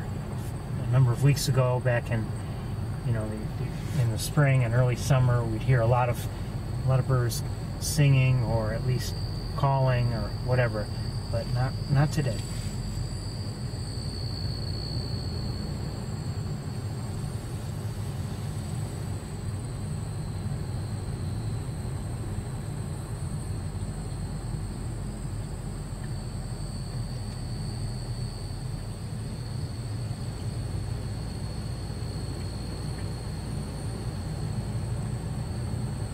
I've yet to see a robin today, for instance, anywhere.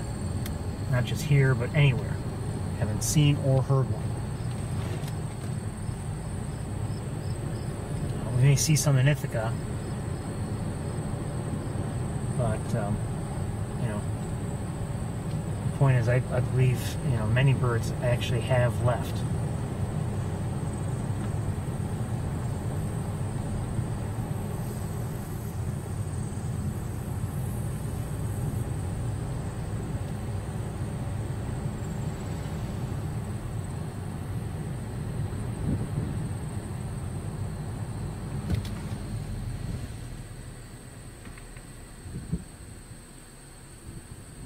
See 2 more crows.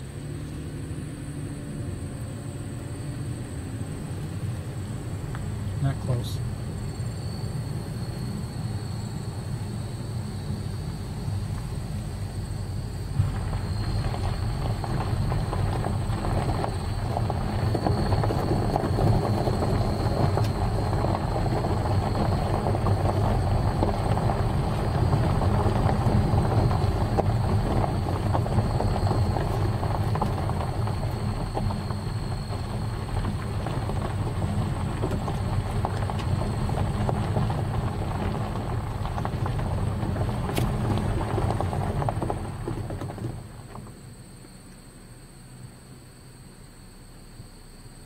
ahead, another crow, and in the distance looks like a turkey vulture.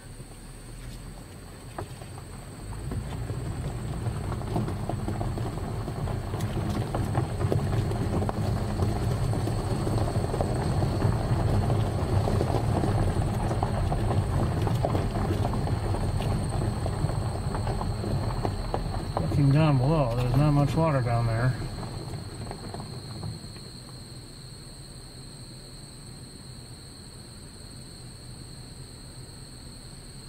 Okay, I'm going to give you a quick look from here at what we can see just with this camera. So generally, I'm disappointed with the water, or lack thereof, I should say. Looks like a swan there.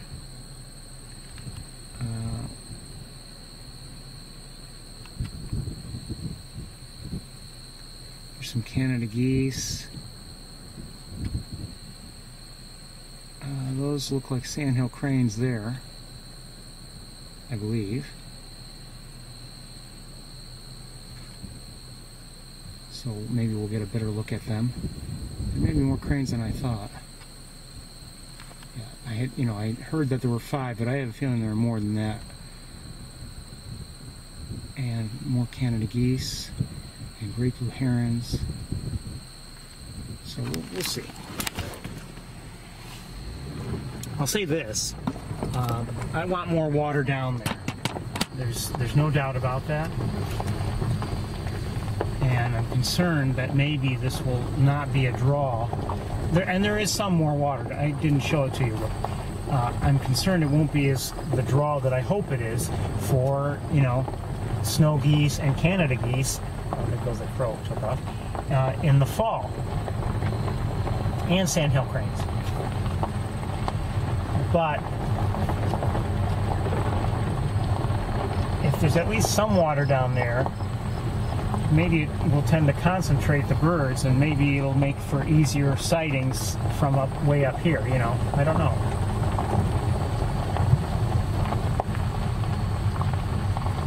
I'm not sure if I'm going to get out of the car like I have been the last couple weeks here today. And it matters how things look from over there.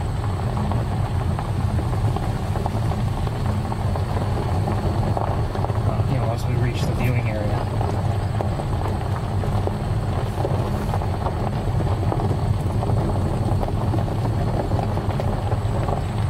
But again, I'm not happy with the amount of water down there. I was really hoping for a lot more, and quite honestly, I was hoping for more the whole time, to keep some of that vegetation from really growing too tall.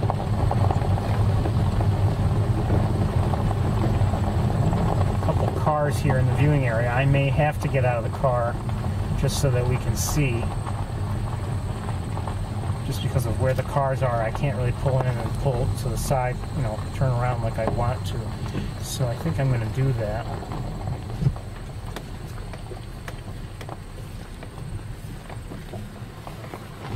was kind of hoping to stay in the car just because it's breezy. But I think we're going to do that. I need a few minutes, if you would please. Indulge me.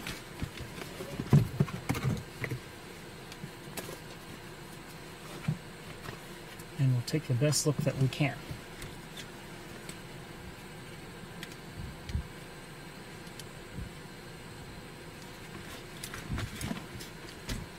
Okay, what else do I need? There. Should have had those right.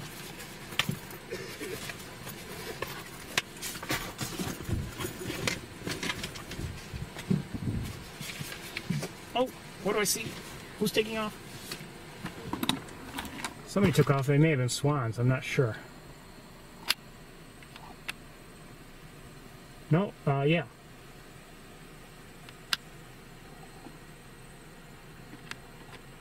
At least I believe they were. There may be one swan left. I'm not sure.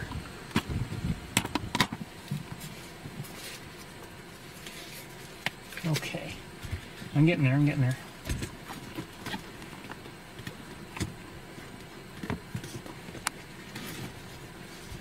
to get a tripod. I'll be out of the car.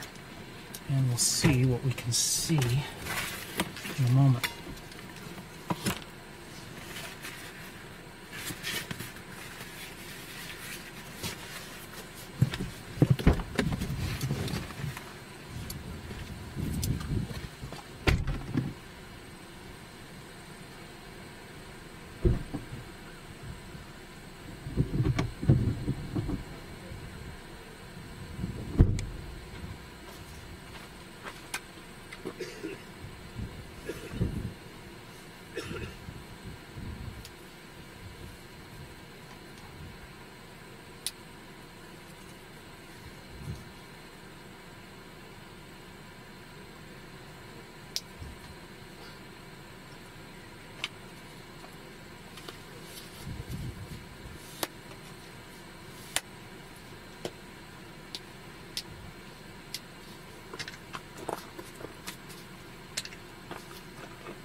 Okay, ready?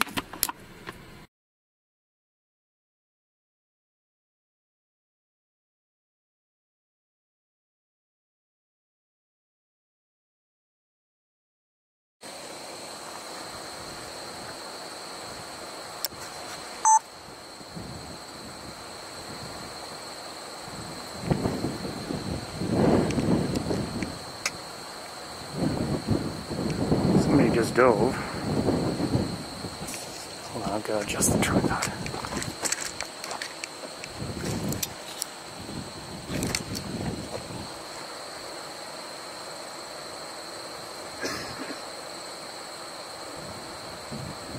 Who was that?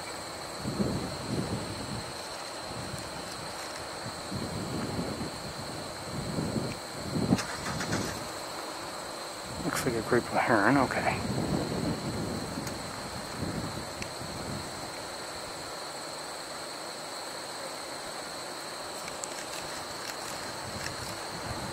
And another one. I'm going to look with binoculars a little.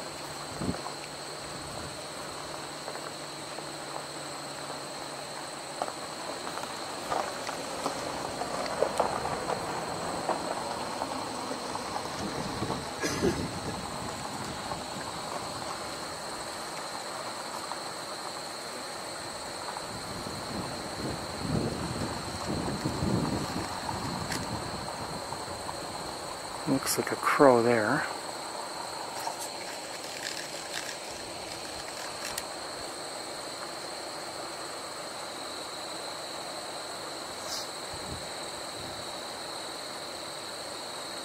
Canada goose.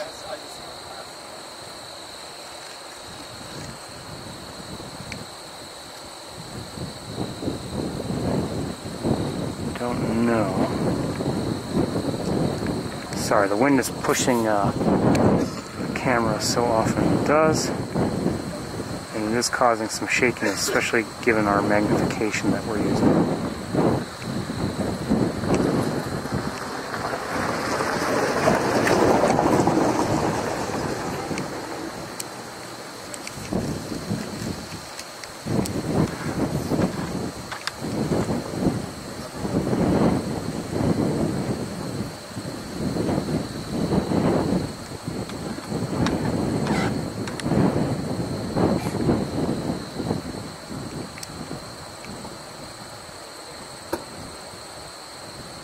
Cannot tell what that is.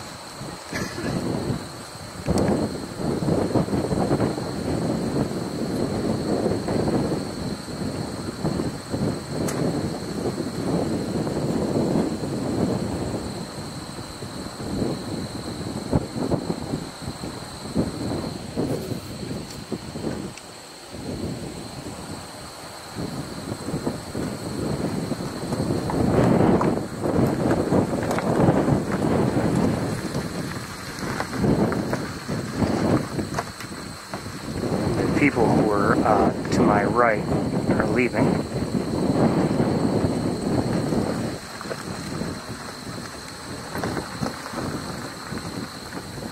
So we're now by ourselves again.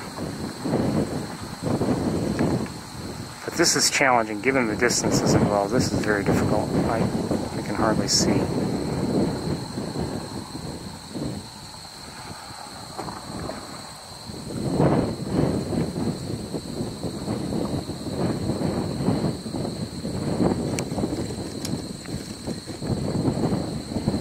That looks like a cormorant by its posture and by its general shape.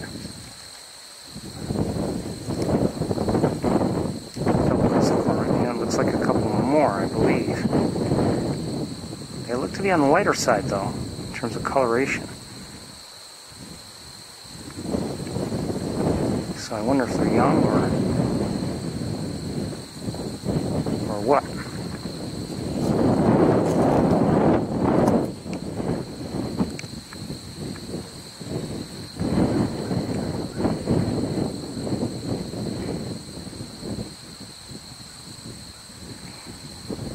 Given these distances, I mean, obviously it's tough to see anything from here.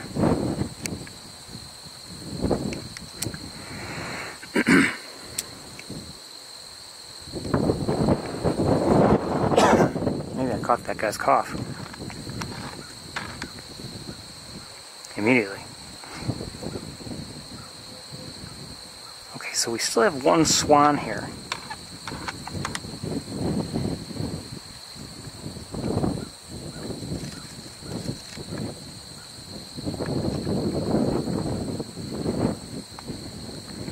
Looks like either a trumpeter or a tundra.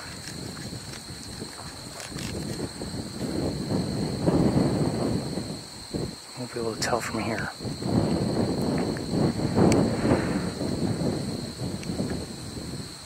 We'll try to get a look at the area where we saw a fair number of birds, and that is the sandhill cranes, etc. And I think that's it there, the general area.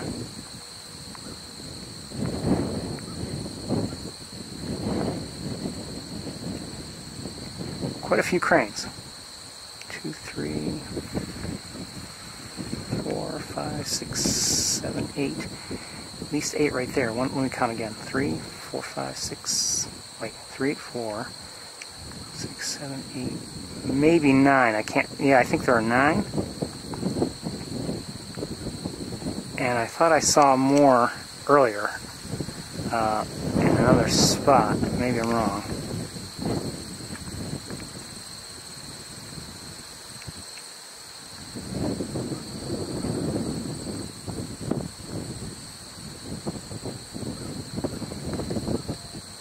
Great blue herons and other birds seem to be concentrated in these areas.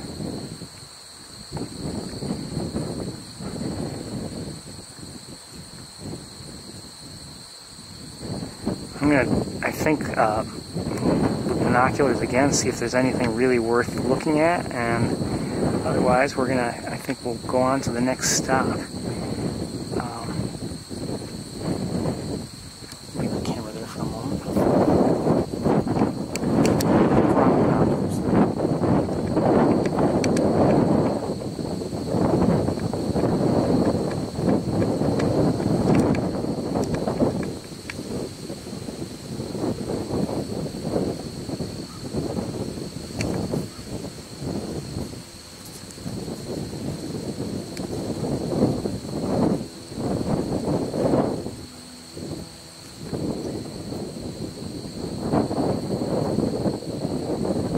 I officially hate my neck strap for these binoculars. I can't wait till the one I've ordered arrives.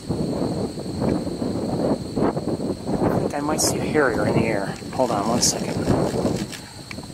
I can't see with the naked eye.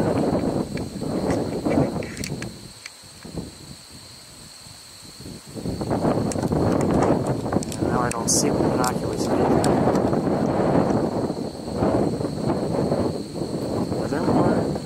Sandhill cranes way out there? One second.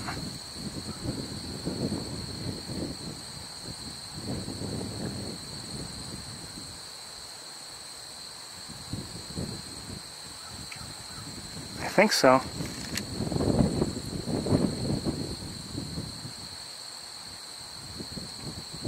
So it looks like 3 more there, plus the ones that we've already seen over here.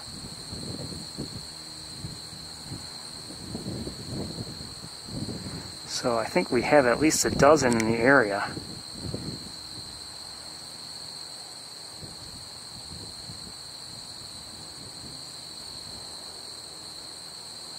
Great egret. No longer in view now.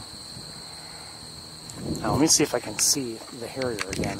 I'm pretty sure it was a harrier I saw.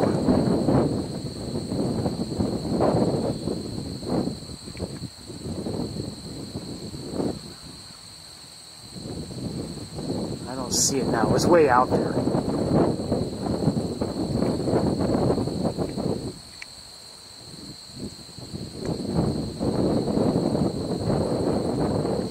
One thing we have not really been seeing here, or at least not much of them, not many, eagles and ospreys. And that's not just today, but I'm talking for, well, for a while now.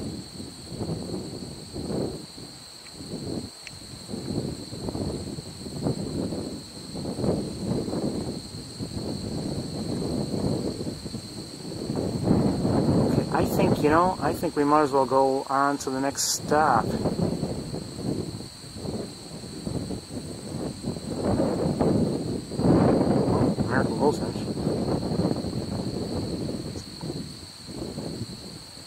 There's just not that much activity going on right now, so let's do that. Could say it was kind of a waste of time here, but I mean, interesting to still see what's here, and I'm glad we saw the cranes. Again, I wish everything were closer, and I wish the lighting were better. But let me move you back into the car.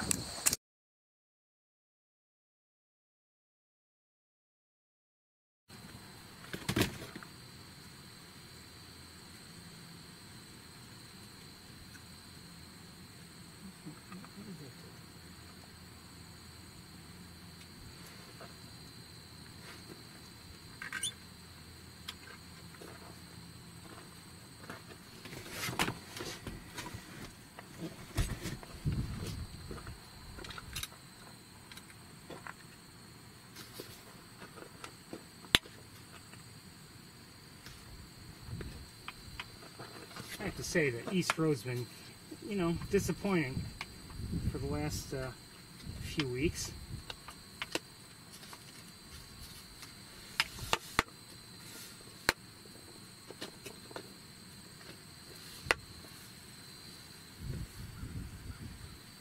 It's almost like East Road is actually, in some ways, a high-risk, high-reward area. You come here, I mean, it takes a special detour to get here. Not a lot of risk, but often there's not much to see, but sometimes when there is something to see, it's really special.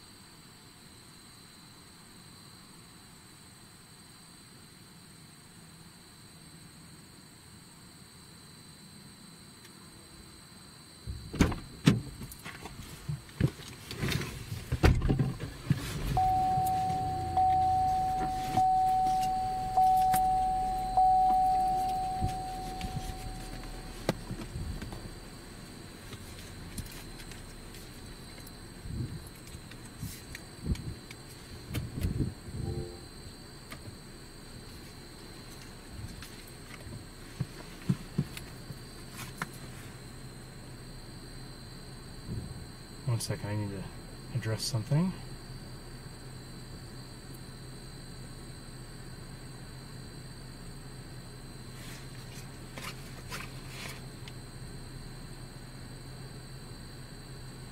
Okay, let's head to the next stop.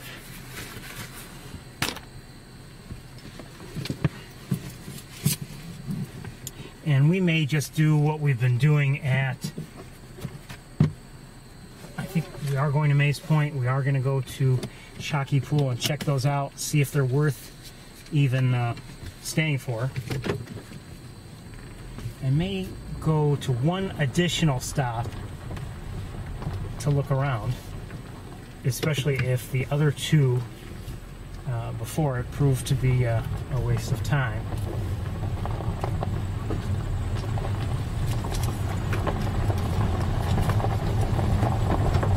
As I suspect they will. I shouldn't say a waste of time, but they prove to not need much time, actually.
As I've mentioned in prior weeks, you know, with the end of August and now we get into September, things do noticeably change. I guess it's always noticeably changing throughout the year, but not that it's a light switch, but we start to see, you know, a real difference within a week or two. Now, in prior years, not last year, but prior years, we wouldn't come back up to Montezuma until like maybe the third week of September, and even that first week, you know, it would be kind of a disappointment. You know, if you're hoping to see all sorts of things in terms of migration, you wouldn't see much in terms of you know, flocks of ducks or whatever, but you might see something here and there. But then as you get into October and November, if all goes well, then you start to see things. Now, that back there, looking back down on the Knox Marcellus marsh, was disappointing. I was hoping for more water and more activity. How things go. I mean, hopefully we'll have some, you know, rain at the right times and the right amounts here, and get things filled back up a bit down there, and provide more water that becomes more of a draw for many of the birds.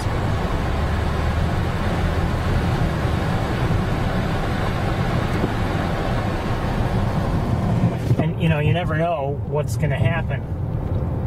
You may recall that you know, there were a couple of years actually where we hardly had a chance to see snow geese.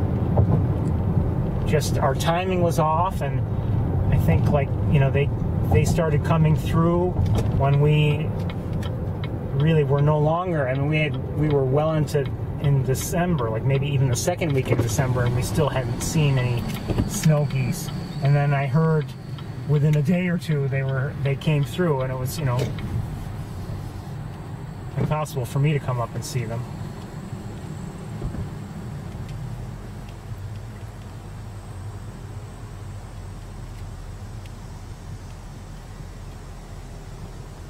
Now, last spring we were lucky; we got to see snow geese in quantity, and that was a treat.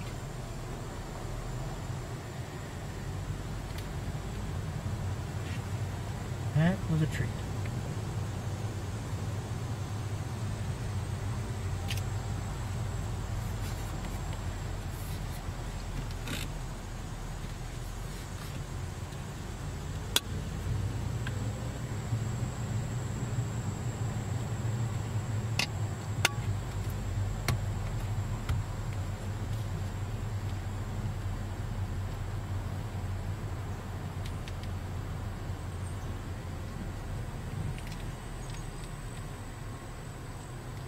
I think I might have just heard a chickadee.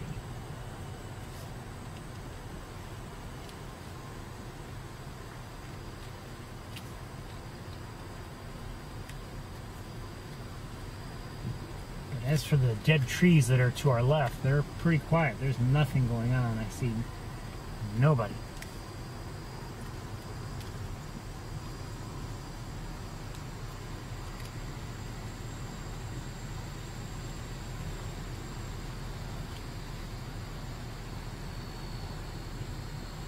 And I mean, not even starlings or pigeons or anything else like that. Let alone red-headed woodpeckers.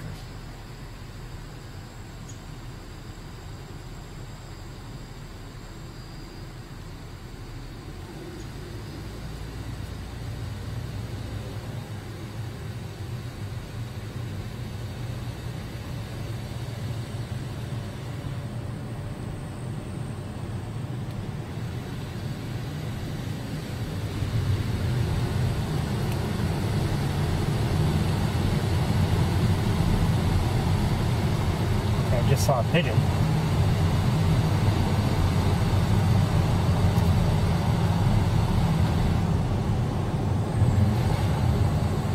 Turn around up ahead.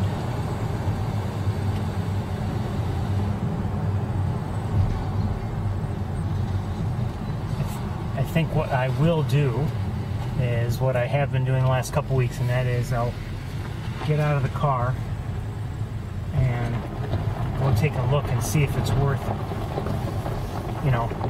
worth stopping and getting the other camera out. And if not, then we'll go on to Shockey and I'll probably do the same thing there.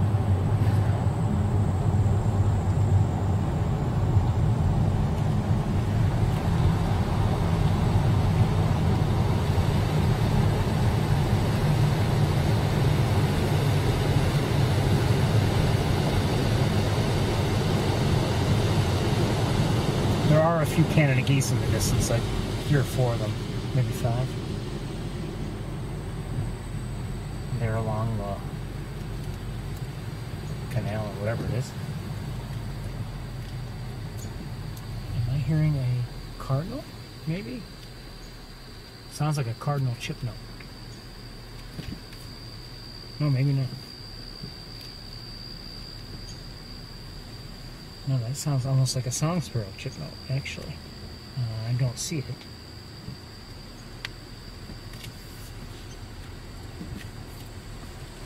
There's a truck right behind me. Hold on, I'm going to pull over.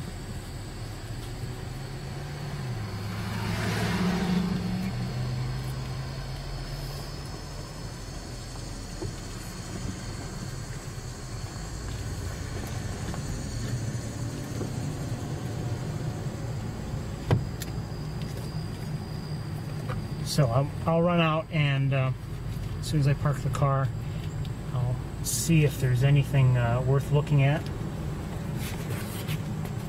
And if there is, I'll come back and get you.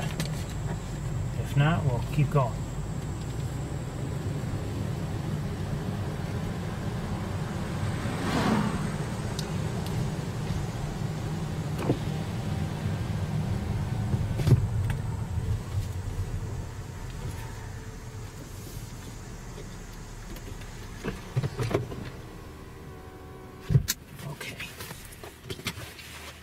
Right back.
Very quiet here. There's a pie-billed grebe, a number of mallards, at least one wood duck. I don't know if I saw also possibly a gallinule or two, but that was just about it, so we're moving on.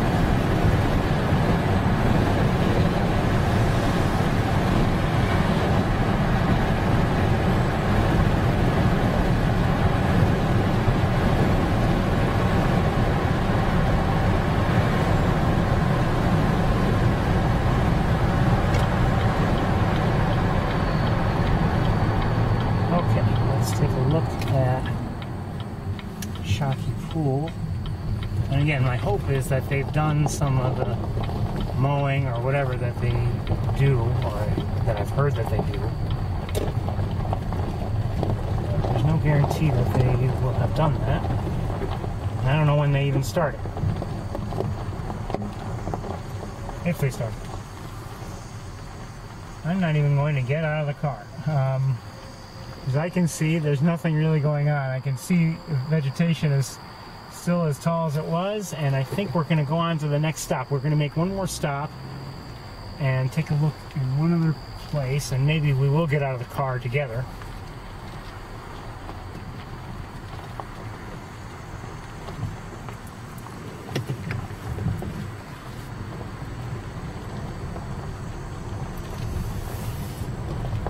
It's a place we haven't been in a while, so I figured might as well try it.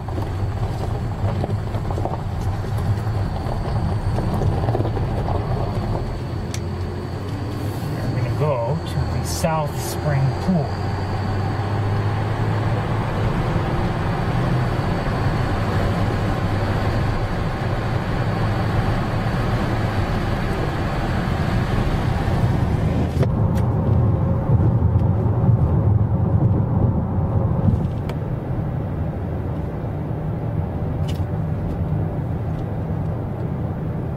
To our right is the North Spring Pool. It's been a while since I've gone there.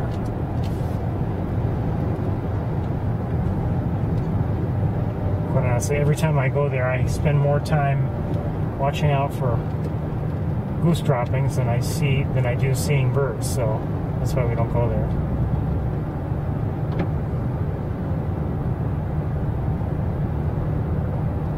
South Spring Pool has its share of the droppings, but there's a pool there, and sometimes it's I haven't seen that many birds over the years there, but every once in a while I've seen something of interest, and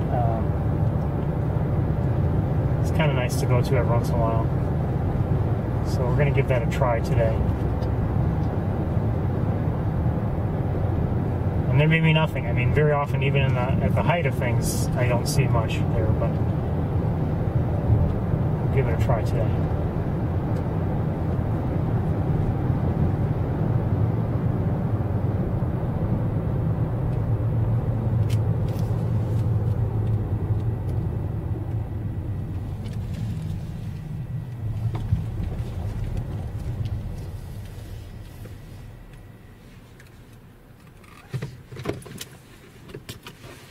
Okay. Just a sip of water. And I'll get you.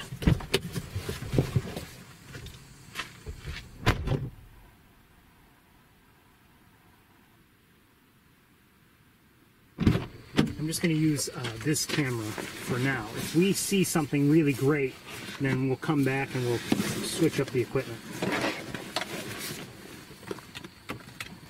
Here, a catbird.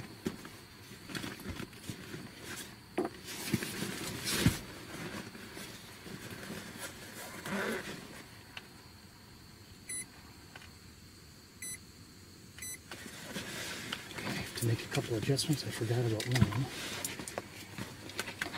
This will most likely be our last stop up here today.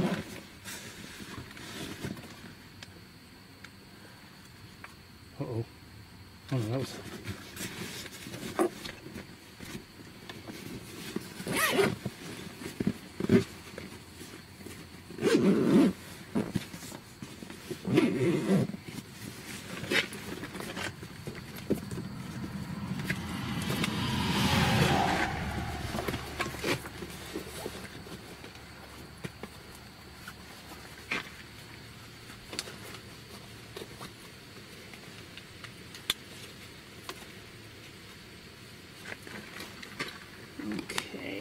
I think, yeah, we're ready to go. So welcome to the South Spring Pool.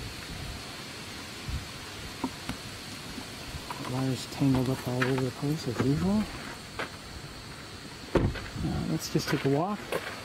It'll be a short one. We're not going very far. We're just going to go over to really roughly where that sign is and take a right and look out on the deck.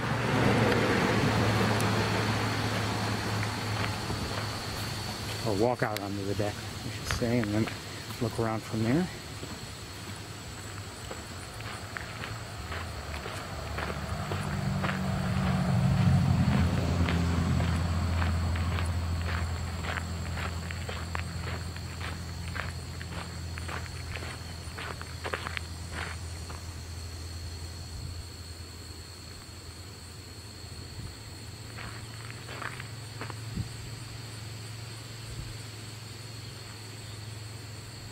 Am I hearing a warbling vireo faintly?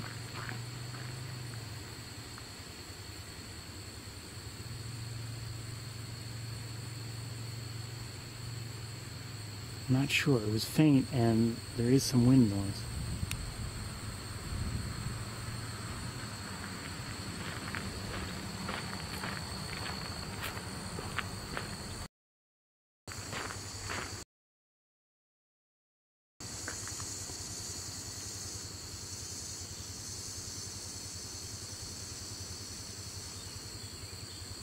Can't tell.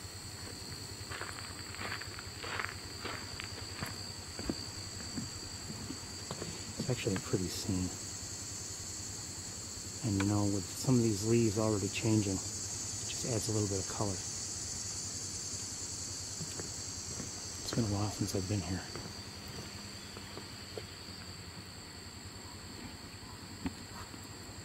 I don't usually see too many birds here, to be honest.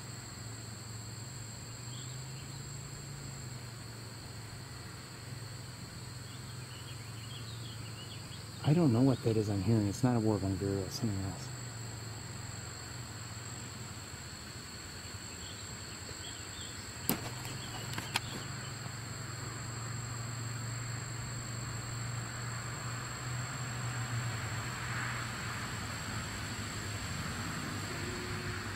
I think it's a little closer than it was, but not really close.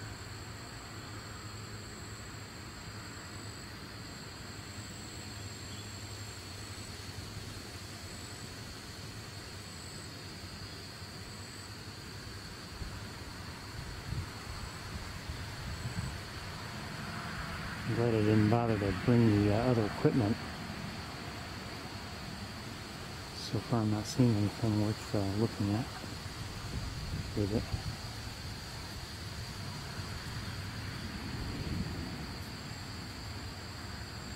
Now I'm just looking around with binoculars now. I did just see somebody fly by, but I don't know what it was. It was not a huge bird. It may have been a grackle or something like that, I'm not sure.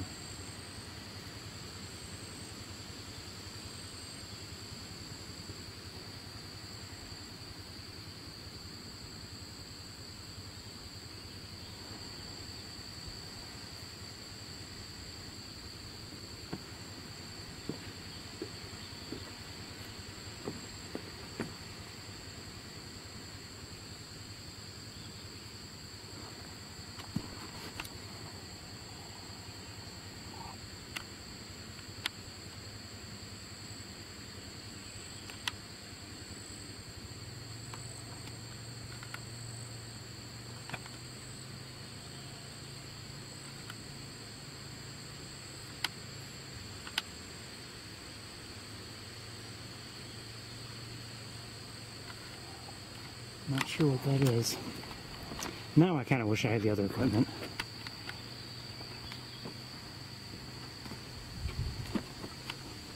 But I'm not going to go get it for it. See, I'm having a hard time getting it. And let me see if I can see it with binoculars a little better. No, I can't. I don't know what that is.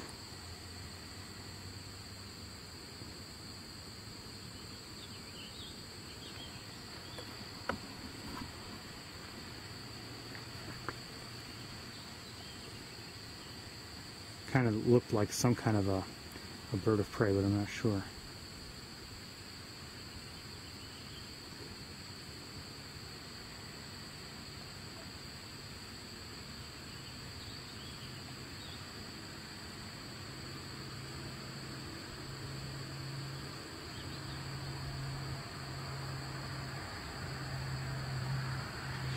The last time we've been here together, I remember we didn't see much then either. And I did have the other camera instead, and I remember walking along the trail a bit, but it wasn't really worth it, and I kept having communications problems. And we didn't see anything. And I'd love to see whoever's vocalizing, whoever's singing. I want to look with binoculars. Hold steady.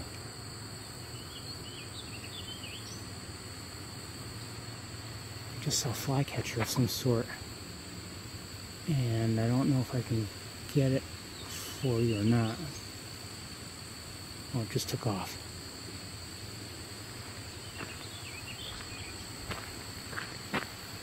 I believe it was a flycatcher. You know, it may have been a vireo. And it's this.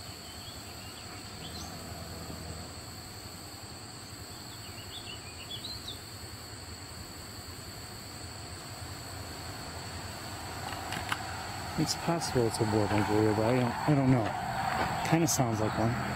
I don't see it. And that may be what I had just seen, but it wasn't the one that was singing, so maybe there are a couple here.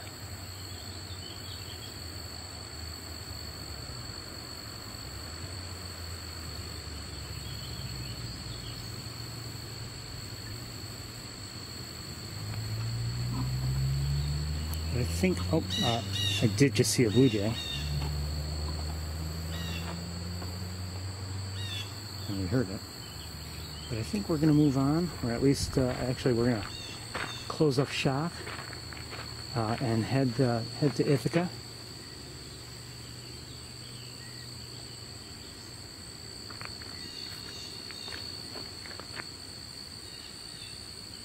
It's awfully tempting to try to find out what that bird is that was out there. I'm going to go take one more look at it.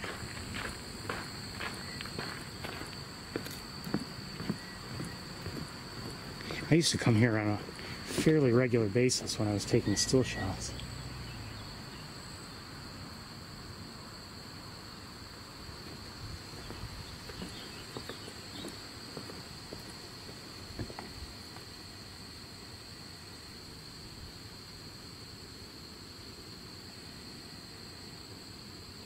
You know, I really want to know.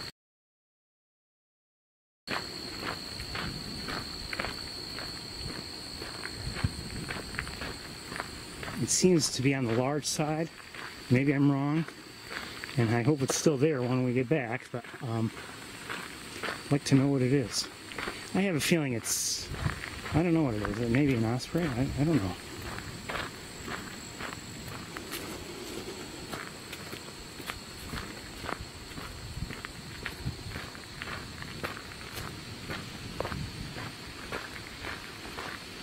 Okay, how am I going to do this? I don't want to remove the backpack since I have it on.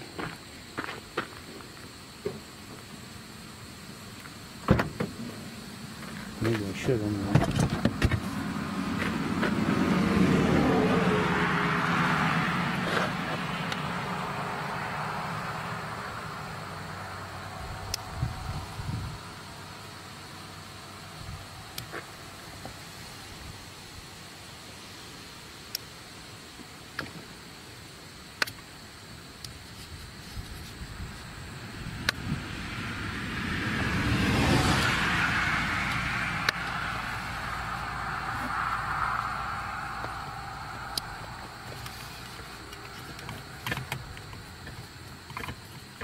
here and adjusting the legs with.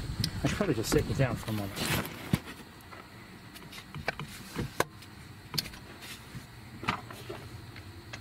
That I can do here. I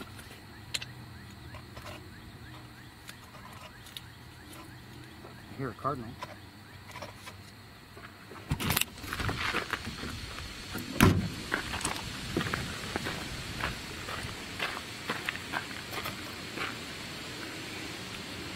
It's stuff like this though. I love having you along, but sometimes it is easier when you're not here with me. I have to admit.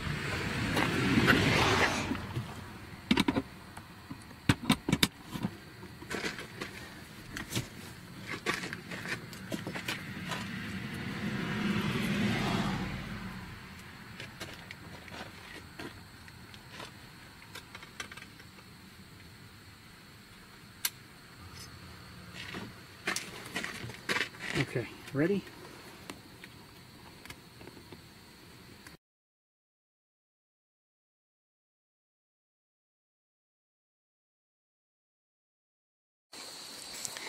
That would have been a disaster.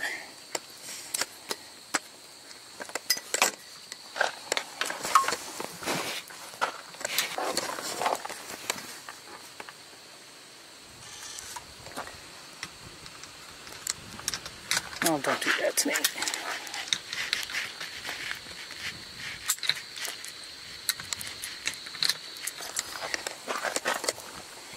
Okay.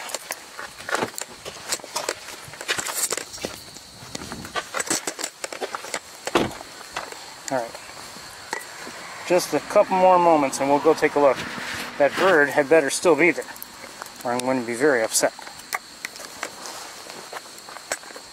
Or at the very least, disappointed. Okay.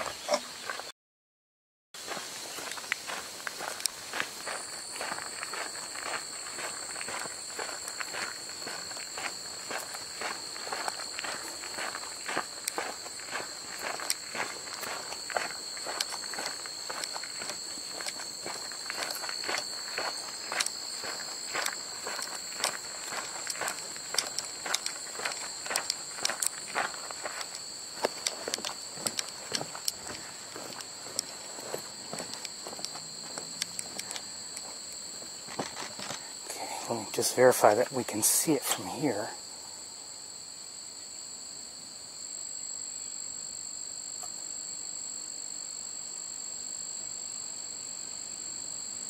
I don't see it. I have a feeling it took off. But there may be something else in the air. Turkey vultures, they might be worth looking at for a moment.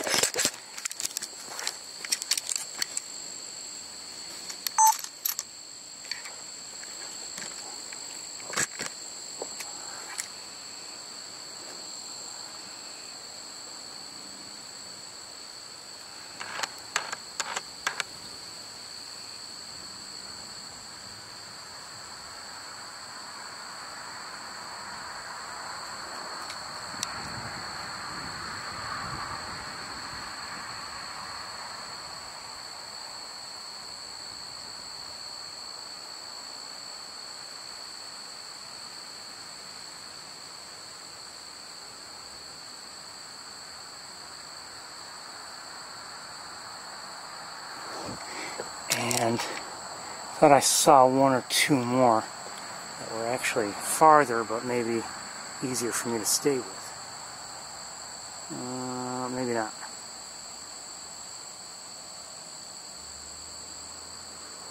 Now let me check again for that other bird that I'd like to see, if possible.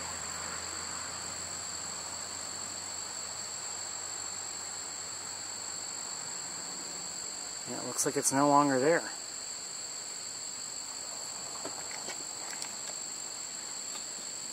Very disappointing after all that effort to get to see it, but that's okay. We'll live. Let's look over there anyway, just in case. No. No, no. Let me get things.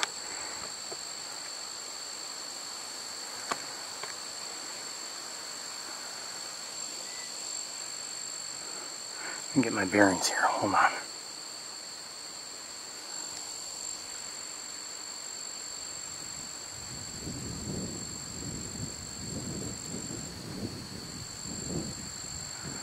Somewhere over there, if I recall.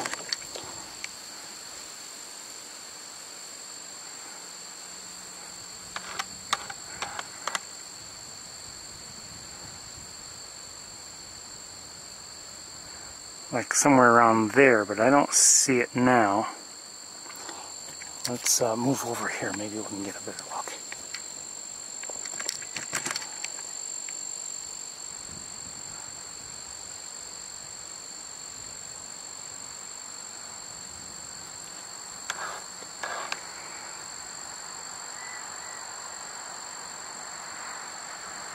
And it no longer seems to be there. I'm using those two trees, those two green ones, as a marker, and I remember it being near them, and it's not there any longer. Who was that?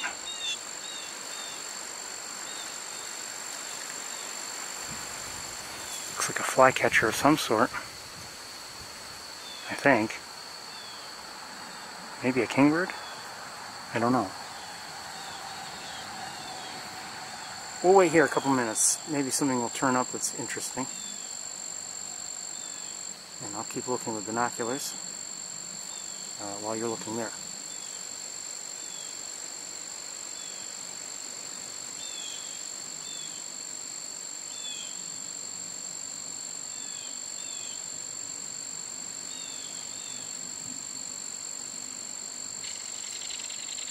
Belted kingfisher. Just heard it. I may have caught a glimpse of some movement, but I'm not sure. And I have a feeling if it's somewhere where we can't see it because of the trees. What did I just hear?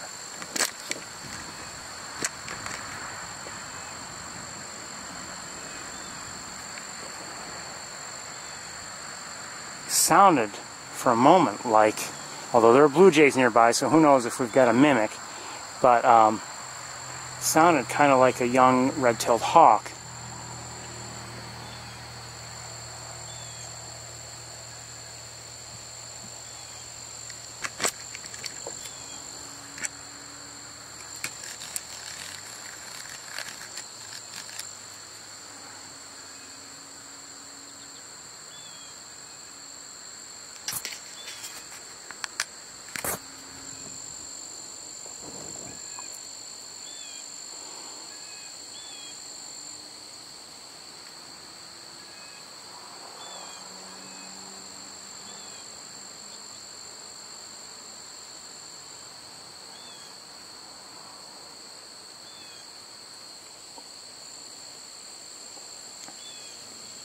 This is a pretty quiet spot, really. I mean, there's some road noise, certainly, but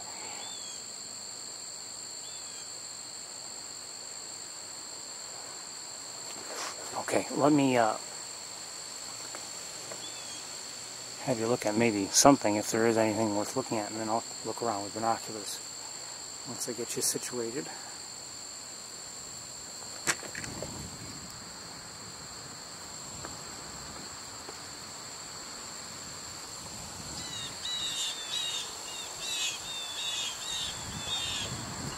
Hold on.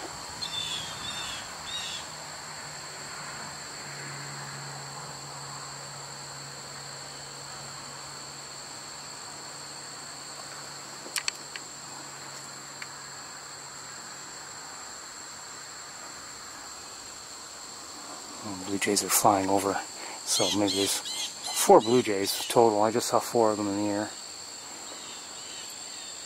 I think they're just doing what blue jays do.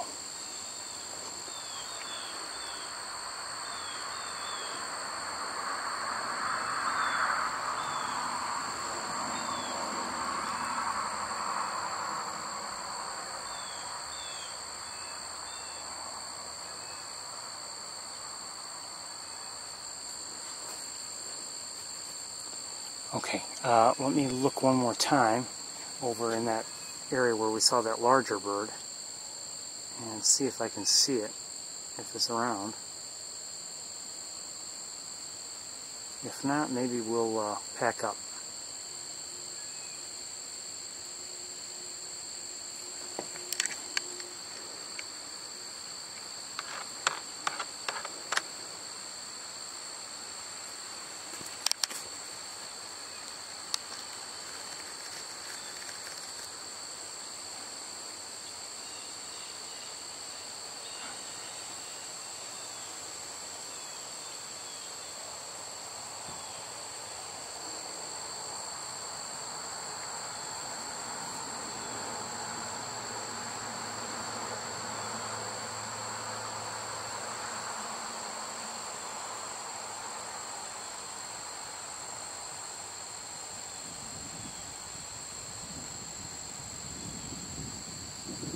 Okay, I think it's time for us to pack up and head back to Ithaca. It is 10 minutes to 4. Maybe about 5:20. Maybe a little sooner, maybe a little bit later. But I think that's what we're shooting for in terms of getting back and restarted in Ithaca. Okay, everybody? I will see you in... Wait 1 second.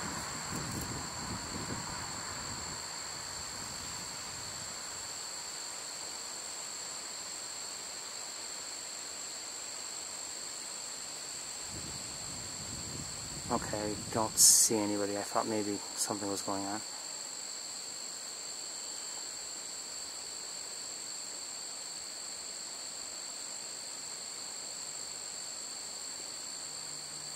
Okay, I will see you all in a little while. Okay? All right, bye everybody.